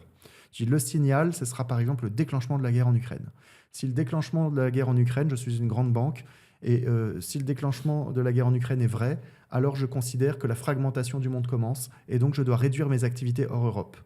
Ça pourrait arriver. C'est arrivé dans certaines banques. Et ça a été un trigger. Et donc, en fait, ça, tu as des trigger points. Et puis, il y a des trucs que tu ne sais pas. Et donc là, tu dois te dire, si jamais demain, on est dans une situation type Covid qu'on était incapable de prévoir, comment on réagit, comment on s'adapte, en fait. Qui prend des décisions, qui prend la main sur la gouvernance, qu'est-ce qui se passe ? C'est hyper intéressant. Et du coup, en tant que COMEX, parce que j'imagine que ça se décide tout en haut de la pyramide, c'est d'avoir un peu sa boîte à outils de je sais comment réagir en fonction de tel scénario et d'être prêt à les intégrer, à les connaître, tu as deux grands types de situations. C'est les scénarios que tu connais. Tu vois, ça, on a ça dans le monde de l'industrie, par exemple. En cas de catastrophe industrielle, explosion, on fait ça, incendie, on fait ça, etc. Et ça, donc ça, c'est le premier cas. C'est les trucs que tu as bien travaillé, tes plans de préparation aux crises. Oui. Et à côté de ça, tu vas avoir le truc qui est le scénario que je ne peux pas imaginer. Des extraterrestres débarquent, j'en sais rien, je dis n'importe quoi. Et en fait, tu dis pas n'importe quoi, parce que c'est arrive prévu aussi dans ton livre. Si ça arrive, comment on s'y prend ? Qui prend des décisions ? Comment la boîte s'organise ? Mais c'est dur pour moi, je t'explique, parce que moi, tu me commences à me connaître un petit peu, moi j'ai un biais pour l'action. Ouais. J'adore être dans l'exécution. Et du coup, j'ai du mal à... Enfin, j'ai un mantra qui est on traite un problème que quand il arrive. S'il n'est pas là, il n'existe pas. Donc je ne vais pas stresser, je ne vais pas m'inquiéter pour. Et en plus, le fait d'avoir des enfants en bas âge, ça m'a vraiment mis cette philosophie-là, quoi. Les enfants, ils ont 1000 raisons de se faire mal, 1000 raisons d'être malades. S'ils commencent à tousser, je ne sais jamais, ça va être grave, ça va être il faut aller voir le médecin, le pédiatre, je ne sais pas quoi. Donc, s'il n'y a pas de fièvre, tout va bien, on ne s'inquiète pas de stress. Oui, il va bien dormir cette nuit, on verra. Donc, traite un problème que quand il arrive. Toi, ce que tu viens de me dire, c'est il faut anticiper les problèmes. Et moi, j'ai du mal avec ça. Alors, moi, pour moi, tu as mélangé deux choses qui ne vont pas bien ensemble, l'émotion et la réflexion. Tu m'as dit, je m'inquiète. Ça concerne que toi. Le fait que tu t'inquiètes ou non ne doit pas déterminer ton action. Okay. Et ton action doit être déterminée par la raison, par des critères objectifs. Ouh, c'est dur parce qu'on est des animaux émotionnels. Non, mais là, en fait, tu as pris ton exemple personnel. Ouais, et je te parle de ce qui se passe au niveau d'une boîte. C'est pour illustrer. Ouais. Et en fait, quand tu fais ce genre de gestion de crise, notamment, si tu laisses tes émotions te gérer, t'es mort. Mais quand tu prends un peu de recul, imagine un sportif de très haut niveau qui ne se serait jamais entraîné pour le cas où il va être en 1 contre 1 en rugby, jamais entraîné pour le cas où il doit mettre un coup de pied, jamais entraîné pour les situations qu'il peut rencontrer potentiellement, qu'il n'est pas sûr de rencontrer, mais qu'il peut rencontrer. Il n'a aucune chance de gagner le match en vrai. Parce qu'en fait, il y a tellement de situations, il y a celles dont tu sais qui vont arriver, celles tu sais qui peuvent arriver, et les impondérables. Okay. Tu as la responsabilité absolue de te préparer à ce qui va arriver, et là, il y a quand même plein de choses dont on sait qui vont arriver pour lesquelles on ne se prépare même pas, genre une France à 50 degrés. Donc, il y a ce qui peut arriver, et là, c'est ta responsabilité de professionnel de t'y préparer parce que tu sais que ça peut arriver, donc si tu t'y confrontes, tant pis pour toi. Et les impondérables, tu n'as pas le temps d'y mettre beaucoup d'énergie, mais tu vas y consacrer quand même 5% de ton énergie parce que, en fait, si jamais ça arrive, c'est con quand même de passer à côté. Et sachant qu'il y aura forcément des impondérables à un moment. Voilà. Et par exemple, quand tu es dans un match de rugby, il y a plein de situations pour lesquelles... c'est ce qui fait la différence entre des amateurs et des professionnels. Les professionnels sont mieux préparés. Et en fait, un match de rugby, pour quelqu'un qui n'a jamais joué au rugby, tu le mets sur le terrain, c'est le chaos. C'est le chaos. Ok. Et en fait, tu vois, toi, tu es encore dans une pensée où tu te dis, mais de toute façon, à quoi ça sert de s'y préparer si on ne sait pas ce qui va arriver ? Eh bien, en fait, la différence, elle est énorme. Déjà, de ne pas avoir une réaction émotionnelle. C'est ce qui fait la différence entre un pro et un amateur. Face à une situation, de ne pas avoir une réaction émotionnelle parce qu'il est préparé. Tu l'as simulé tellement de fois que même si tu ne sais pas exactement quoi faire, ce n'est pas tes émotions qui vont prendre le dessus. Donc ça, c'est la préparation, elle est importante pour ça. Deuxièmement, la préparation, elle est importante parce qu'il y a quand même pas mal de choses qu'on peut quand même anticiper sur ce qui va nous arriver. Et ne pas consacrer du temps à s'y préparer, c'est de l'irresponsabilité qui mérite le pénal. Alors pas par rapport à tes finir en enfants. Pas prison. toi, non, Je vais pas finir toi, en mais prison. non. Non, je suis sûr que t'es un excellent papa en plus. Mais Non, par c'est- rapport c'est pour à- dire qu'avec les enfants, tu es obligé de vivre dans le chaos structuré. Tu es obligé d'avoir un énorme cadre toujours hyper codifié Bien pour sûr, eux, pour mais avoir tu amené un dois être pattern. agile, mais en fait, Mais tu dois avoir cette on flexibilité de parle de la l'imprévu. même chose. Ouais. On parle de la même chose. Mais en fait, quand tu élèves le premier ou quand tu élèves le deuxième, je le vois avec mes frères et sœurs, il y a moins d'émotion dans la décision. Ah ouais, rien à voir. Mais ce qui est intéressant, c'est en fait, c'est aussi une dynamique qu'on a dans la boîte où c'est ton mantra personnellement et dans la boîte. Moi, je vais être beaucoup plus à essayer d'imaginer tout ce qui peut se passer mal et préparer. Et j'imagine qu'avec ta femme, en fait, vous avez chacun votre rôle. Et au final, c'est pas plus mal parce que si les deux étaient dans l'over-préparation, Ouais, ça mène à en fait, tu es dans l'over-préparation et du coup, tu te dis... mais énormément qu'est-ce de qui va se stress, passer du coup, aussi dans le quotidien. Et ça amène un équilibre, en fait. C'est Mais ça. attention, on ne parle pas de l'over-préparation. Là, par exemple, t'imagines que sur une semaine de travail où tu as 10 demi-journées, on parle de consacrer l'équivalent de 2 heures à ça, pas plus. Parce qu'en fait, on n'est pas un think tank, quoi. Ok. Et donc, en fait, c'est juste une histoire de proportion. Mais le truc, c'est que si tu le fais pas assez souvent, tu ne sais pas le faire. Ok, Et donc, en fait, je tu te n'entres rejoins. jamais Ouais, dans c'est cet état intéressant. d'esprit. Sur ce type de curseur-là, je te rejoins alors. Mais Parce que tu vois, j'avais l'impression c'est tout à l'heure en toujours ça. t'écoutant qu'il fallait. C'est waouh, toujours ça. Non, en fait, c'est mettre- simplement que le différentiel est tellement grand. Il y a beaucoup de dirigeants qui pensent que en se préparant une journée par an ou en séminaire ou machin, c'est suffisant. Non, ça doit devenir une hygiène. Le professionnel ne fait pas un gros entraînement une fois par an. Mais ce qui est intéressant aussi, c'est que ça dépend de ta position. Pour beaucoup de RH dans une entreprise, beaucoup de personnes dans une entreprise, ils n'ont pas à gérer ça. C'est pas leur sujet, Ouais. ils sont plus dans l'exécution. Et ça les frustrerait d'être en conscience de tout ça parce qu'ils auraient Bah pas oui, la main dessus. oui, c'est ça. Mais c'est vrai que quand tu es top leader RH, vu que tu n'es pas dans l'exécution, et C'est bah, une c'est responsabilité. ton rôle. Ouais. Ouais, c'est intéressant. Là, ce qu'on s'est dit, c'est on parle à des leaders. Ouais. Et en fait, le leader, il montre la voie et pour ça, il faut qu'un peu. Tu il te faut dois un peu qu'il d'investir sache ce à quoi elle temps-là. ressemble. Ouais. Ouais, Ou en puis- tout cas, quand la voie n'est pas claire, qu'il sache en tracer une. C'est aussi ça. Ok. On arrive au bout du temps imparti. On a un Peut-être- peu de rap. On a un peu de rap. Peut-être parler des émergences. Ouais. Tu nous expliques Ton dernier ce que projet c'est, quel est Bah, le- j'aime beaucoup la manière dont on a abordé le podcast parce que les émergences, c'est un peu une synthèse de tout ça. Quand tu demandais aux gens dans les années 80 est-ce que le futur pouvait être encore positif, les gens te répondaient majoritairement oui. Aujourd'hui, les gens vont te répondre majoritairement non. Et pour deux raisons. La première raison, quand tu regardes un petit peu, c'est que les médias nous abondent de news négatives. Et donc, c'est dur de rester positif. La deuxième raison, c'est qu'on est dans un écosystème qui nous pompe notre énergie, surtout, tout le temps. Et donc, c'est plus dur de revenir en énergie. Qu'est-ce qui pompe l'énergie? Les réseaux sociaux, les... Tout le temps de cerveau qui nous est pris sur tout. Ok. C'est avec tous les outils qu'on a, on a gagné du temps sur tout un tas de choses qui étaient des besoins fondamentaux. Dans la Corne de l'Afrique, tu as des femmes qui passent encore 8 à 9 heures par jour pour aller chercher de l'eau. Nous, on ne fait pas ça. Nous, on prend une bouteille, on ouvre le du robinet. Et donc, sur tous nos besoins essentiels, en vrai, on s'en occupe même mal maintenant, à peine. On n'y passe pas, même pas plus assez de temps. Mais pourtant, on a l'impression d'avoir du temps pour rien. Et tout ça, en fait, ça fait qu'on est... Et puis en plus, on n'est pas dans une économie qui nous a appris à gérer notre charge cognitive, gérer nos émotions, donc gérer notre énergie, gérer nos niveaux d'énergie. Et en fait, quand on a un niveau d'énergie bas, ben, nos horizons de temps se réduisent. On essaye déjà de survivre à la journée, survivre à la semaine. Et donc, on n'est pas à penser à 5 ans, à 10 ans. Et donc, en fait, tout ce qui nous arrive par les médias, ben, ça commence à nous conditionner. En mode, de toute façon, c'est foutu. Parce qu'on n'a pas pris la peine de reprendre cet oxygène, de reprendre en fait son pouvoir de penser sur le futur. Les émergences, c'est une association citoyenne qui a pour but en fait de donner les clés aux gens de pouvoir repenser le futur positivement, de se dire en fait si on veut que le futur soit positif, il faut commencer par vouloir qu'il soit positif. Et pour vouloir qu'il soit positif, il faut comprendre dans quelles conditions il peut l'être.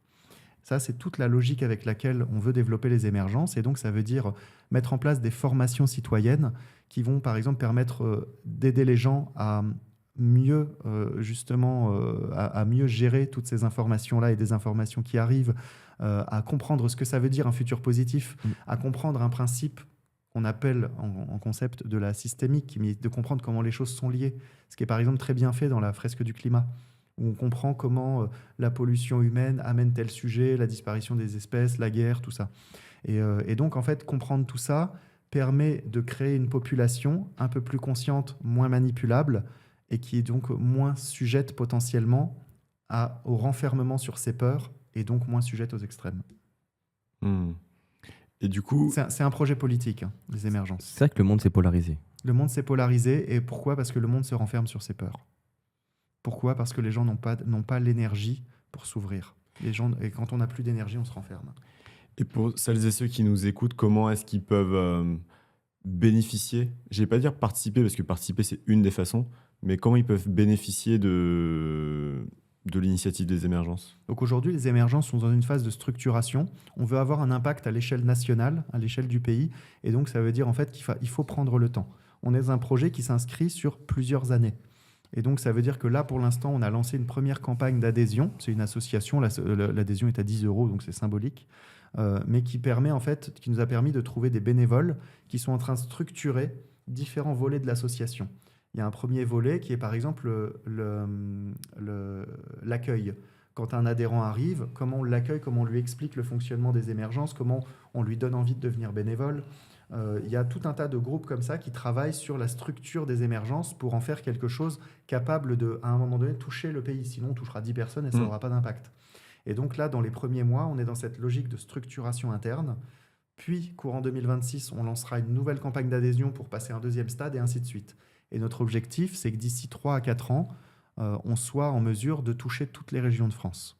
Au départ, on va commencer avec quelques régions, là où on a des adhérents et des bénévoles.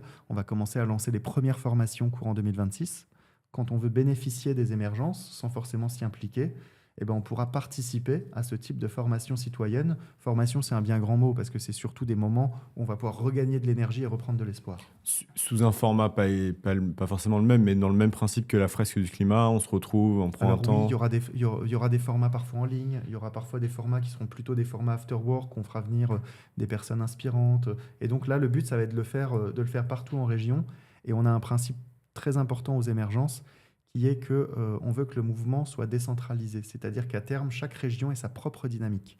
Et que tout ça soit coordonné pour que ce soit cohérent, mais que chaque région ait sa propre dynamique. Et on aimerait que dans les années qui viennent, ça puisse permettre de faire des émergences un mouvement capable d'influencer la vie politique en France. Parce qu'on est convaincu que si suffisamment de personnes retrouvent l'envie d'un projet de société positif, on peut mieux choisir les élites qui nous dirigeront demain. Il faut qu'on redevienne exigeant avec nos élites. Ouais, sans commentaire, parce que c'est un peu le bordel quand même là. Oui. Ok. Mais aussi, je considère qu'on a les dirigeants qu'on élit, on a les dirigeants qu'on mérite. Et en fait, aujourd'hui, on manque d'exigence vis-à-vis de nos politiques. Mais quand je dis on, c'est pas une fatalité. C'est-à-dire que les gens qui montent en politique aujourd'hui sont aussi des gens qui recherchent certaines choses, qui n'ont peut-être pas une compréhension assez forte des sujets. Et on a une responsabilité collective de faire en sorte de faire monter des personnes qui ont envie d'un projet de société qui englobe. On ne veut pas juste de l'écologie, juste du social, juste de l'économie. On doit être dans un projet de société capable de concilier tout ça. Et ça doit être l'exigence du politique. On veut que vous soyez capable de concilier tout ça.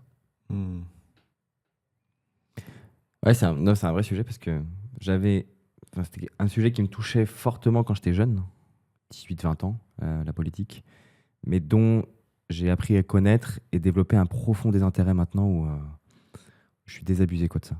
Comme beaucoup de monde autour de moi. Alors, je ne vais pas faire de généralité, mais la majorité des personnes autour de moi, de mon âge... c'est parce qu'on est dégoûté des manœuvres et des stratégies politiques. Ouais, la politique, c'est la vie de la cité. Et quand on vit en collectif, il n'y a pas grand-chose de plus important. Parce que la politique, c'est ce qui permet de définir les règles du jeu qui font qu'on est bien, individuellement et collectivement. Et donc, en fait, c'est fondamental. Mais on est en train de l'abandonner parce qu'en fait, il se passe plein de choses qui nous dégoûtent. On est tous collectivement en train d'abandonner ça à des gens qui veulent le pouvoir pour le pouvoir. Ouais, l'individu, voilà. l'ego qui parle. Et puis, en fait, qui n'auront pas peur de jouer sur le mécanisme le plus ancien et le plus profond de l'être humain, qui est la peur. Et l'idée, c'est d'aller jusqu'où avec les émergences On veut pouvoir peser dans la vie politique française. Donc ça veut dire quoi ? Ça veut dire en fait qu'on veut pouvoir travailler sur des projets de réforme. On veut pouvoir trouver des députés, des sénateurs alliés auprès desquels on puisse les proposer pour qu'ils aient envie de les faire passer. Et progressivement, en fait, si on arrive à acquérir un maillage suffisamment fort sur le territoire, on veut devenir l'une des forces politiques du pays. Ok. Mais ça, en fait, c'est dans le temps, tu vois. C'est pas du tout le programme pour les prochaines années. Là, on parle d'un horizon à 5 ans, 7 ans. Enfin, on veut construire dans le temps, on veut construire avec les gens. Et en fait, si on fait les choses bien, ça sera une conséquence logique. Mais il faut déjà faire les choses bien et pas faire les choses... pas juste chercher le résultat avant d'avoir fait nos preuves. Génial.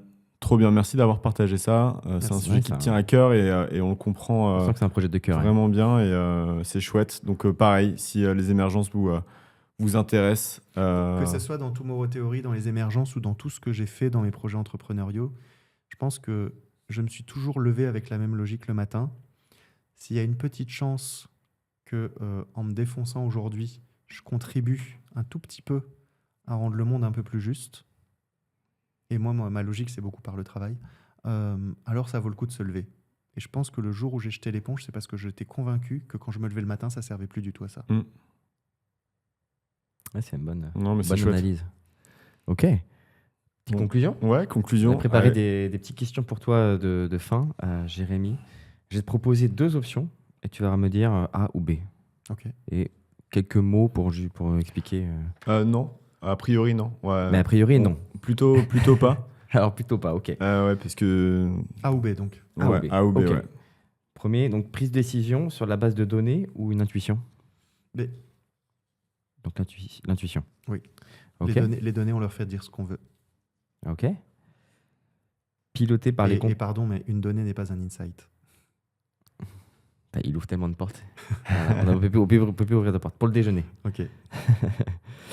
Piloté par les compétences ou par les postes métiers? Par les compétences. Enfin, moi, je vais dire par les activités qui est entre les deux, mais... Ok. Donc A et demi. Ouais, à prime. Ok. Optimisme ou pessimisme? Pessimisme, mais positivisme. L'optimisme et le pessimisme sont des traits de personnalité, tu choisis pas. C'était comme ça. En revanche, la décision que tu peux prendre, c'est d'en faire quelque chose de positif. Et donc, je suis pessimiste, c'est-à-dire que je vois les risques, c'est comme ça que je suis. Mais je suis positif, je veux qu'on en fasse quelque chose de positif. Je veux que ça serve à quelque chose de bien. C'est marrant quand on dit les règles. On essaie Ah, mais c'est pour ça que c'était... c'est marrant. C'est très bien j'ai comme la ça. remarque. Un cycle long stratégique ou un sprint de 6 semaines? Un sprint de 6 semaines au service d'un cycle long stratégique. Bon, il a utilisé son joker là. Non, Très non, bien. si, Non, tu non, m'avais mais- dit, si tu m'avais dit cycle en V, je t'aurais dit, pour le premier, je t'aurais dit sans Ouais. aucun doute le deuxième. Ouais, Mais en fait, faire un sprint sans stratégie, ça sert à rien. je suis d'accord. C'est quand tu construis ta trottinette pour construire la voiture, c'est parce qu'à la fin, tu veux quand même construire ta voiture. Un lab d'innovation interne ou un écosystème ouvert? Hmm.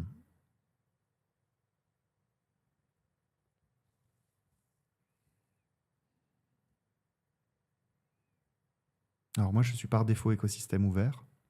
Et en revanche, la nature nous montre en fait que les deux sont indispensables à l'innovation.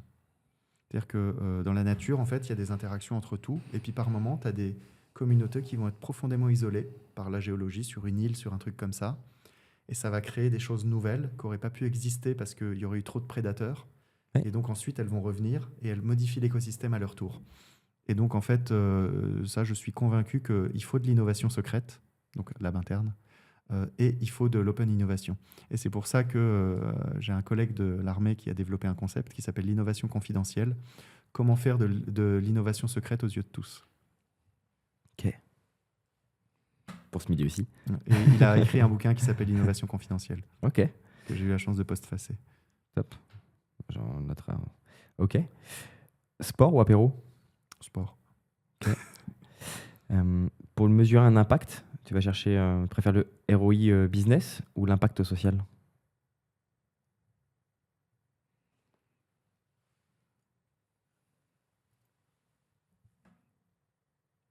Il faut préciser, parce que c'est l'impact social à court terme ou à long terme. Si c'est l'impact social à court terme, je choisis le ROI business. Hmm. Si c'est l'impact social à long terme, je choisis l'impact social. Ok. Bah, tu as répondu alors du coup. Ok. Et tout dernière, on va pas parler d'IA, mais l'IA, opportunité ou menace?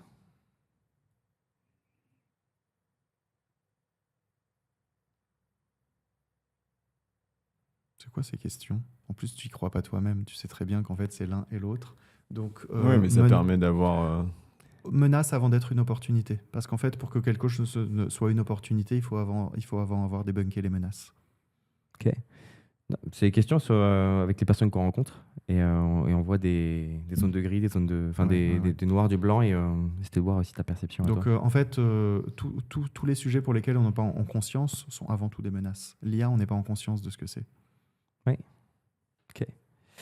J'ai une question qui t'a été laissée par le précédent invité, donc que je vais te poser. Qu'est-ce que tu estimes devoir désapprendre au moment actuel de ta carrière? Tellement de choses. S'il y a une chose que tu devrais désapprendre aujourd'hui.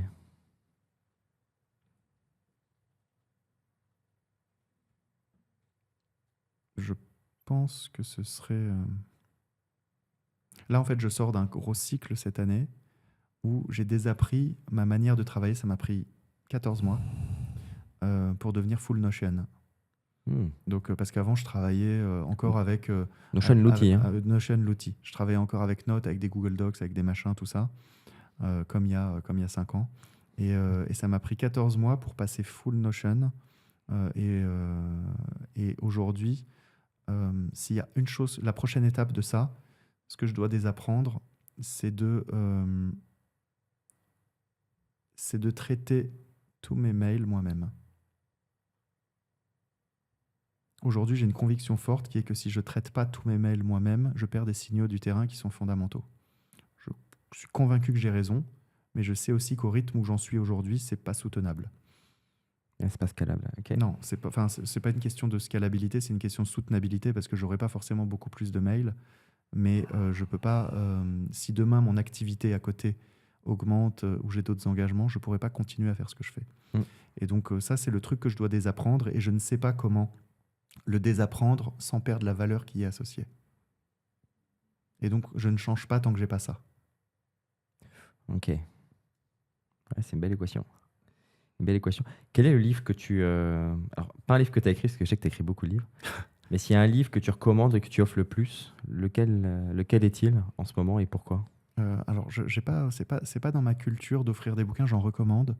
C'est pas trop dans ma culture d'aller offrir des ouvrages parce que moi, je trouve ça un peu injonctif, quoi. Tu fous une charge à quelqu'un dans un monde où il est déjà tellement chargé. Et on a tous des bibliothèques pleines de bouquins qu'on n'a pas lus. Donc, je dirais que... Il y en a deux pour deux raisons différentes. Le premier, c'est Effondrement de Jared Diamond, parce que c'est un bouquin qui te met en conscience sur la fragilité de notre système. Ok. Et le deuxième, c'est probablement Getting Things Done, qui est l'un des bouquins qui m'a le plus servi dans la vie. Donc, je ne sais pas exactement comment il s'appelle en français, ce bouquin-là, mais c'est un bouquin en fait qui t'explique comment être pragmatique et malgré ça, ne pas perdre la pensée stratégique. Ok, super.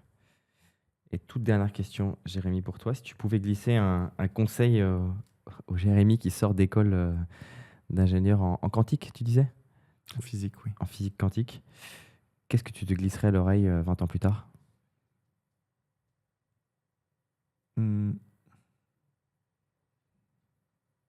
Sois plus ouvert. Sois plus ouvert. Je pense que c'est l'histoire de ma vie. C'est-à-dire? Je suis quelqu'un qui a beaucoup de convictions, beaucoup d'opinions, et c'est ce qui me permet d'avancer. On l'a vu, là. Hein. Et en fait, depuis une dizaine d'années, j'ai beaucoup évolué dans mon rapport à mes convictions. C'est-à-dire que je choisis mes combats, et quand aujourd'hui je prends une position, c'est parce que j'ai réussi à profondément comprendre sa valeur. Mais ça n'a pas toujours été le cas. C'est très longtemps, j'avais beaucoup de positions parce qu'elles me rassuraient. Et pas forcément parce que je pouvais démontrer la valeur. Et ça, pour moi, c'était un manque d'ouverture. C'était un peu comme si j'étais insécure et que ce qui n'allait pas forcément dans mon avis me mettait en insécurité. Et donc là, le travail que j'ai fait depuis 10 ans, je l'ai notamment fait en thérapie, en coaching, ça a été justement de m'ouvrir systématiquement à toute opinion et de ne mener des combats que sur les opinions sur lesquelles, en fait, je suis capable de démontrer de A à Z le fonctionnement et la valeur. Ok, super.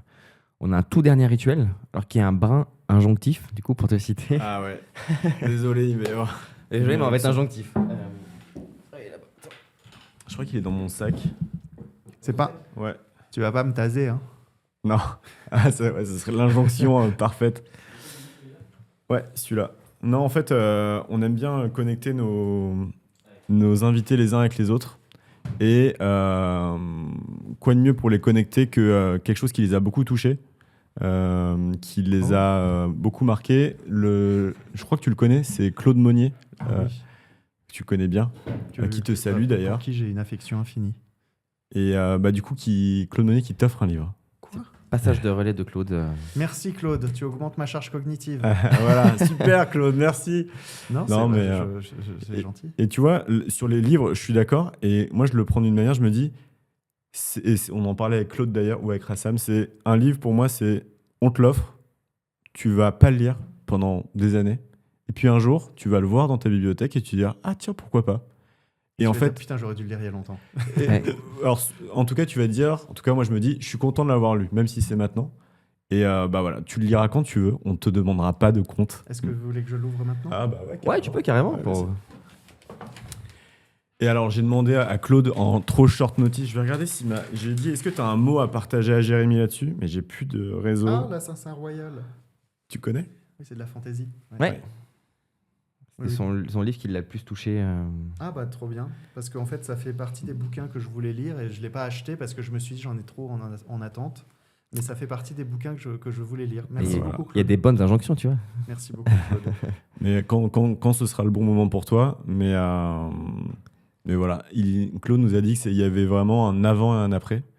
Il nous a dit aussi qu'il y avait 16 tomes ou 13 tomes. Donc voilà, une fois que tu t'es lancé, il faut que peut-être un moment dans ta vie où tu seras prêt à assumer ça. Mais ça viendra, je l'espère, même si c'est dans quelques années. Mais voilà, en tout cas, ça vient de Claude.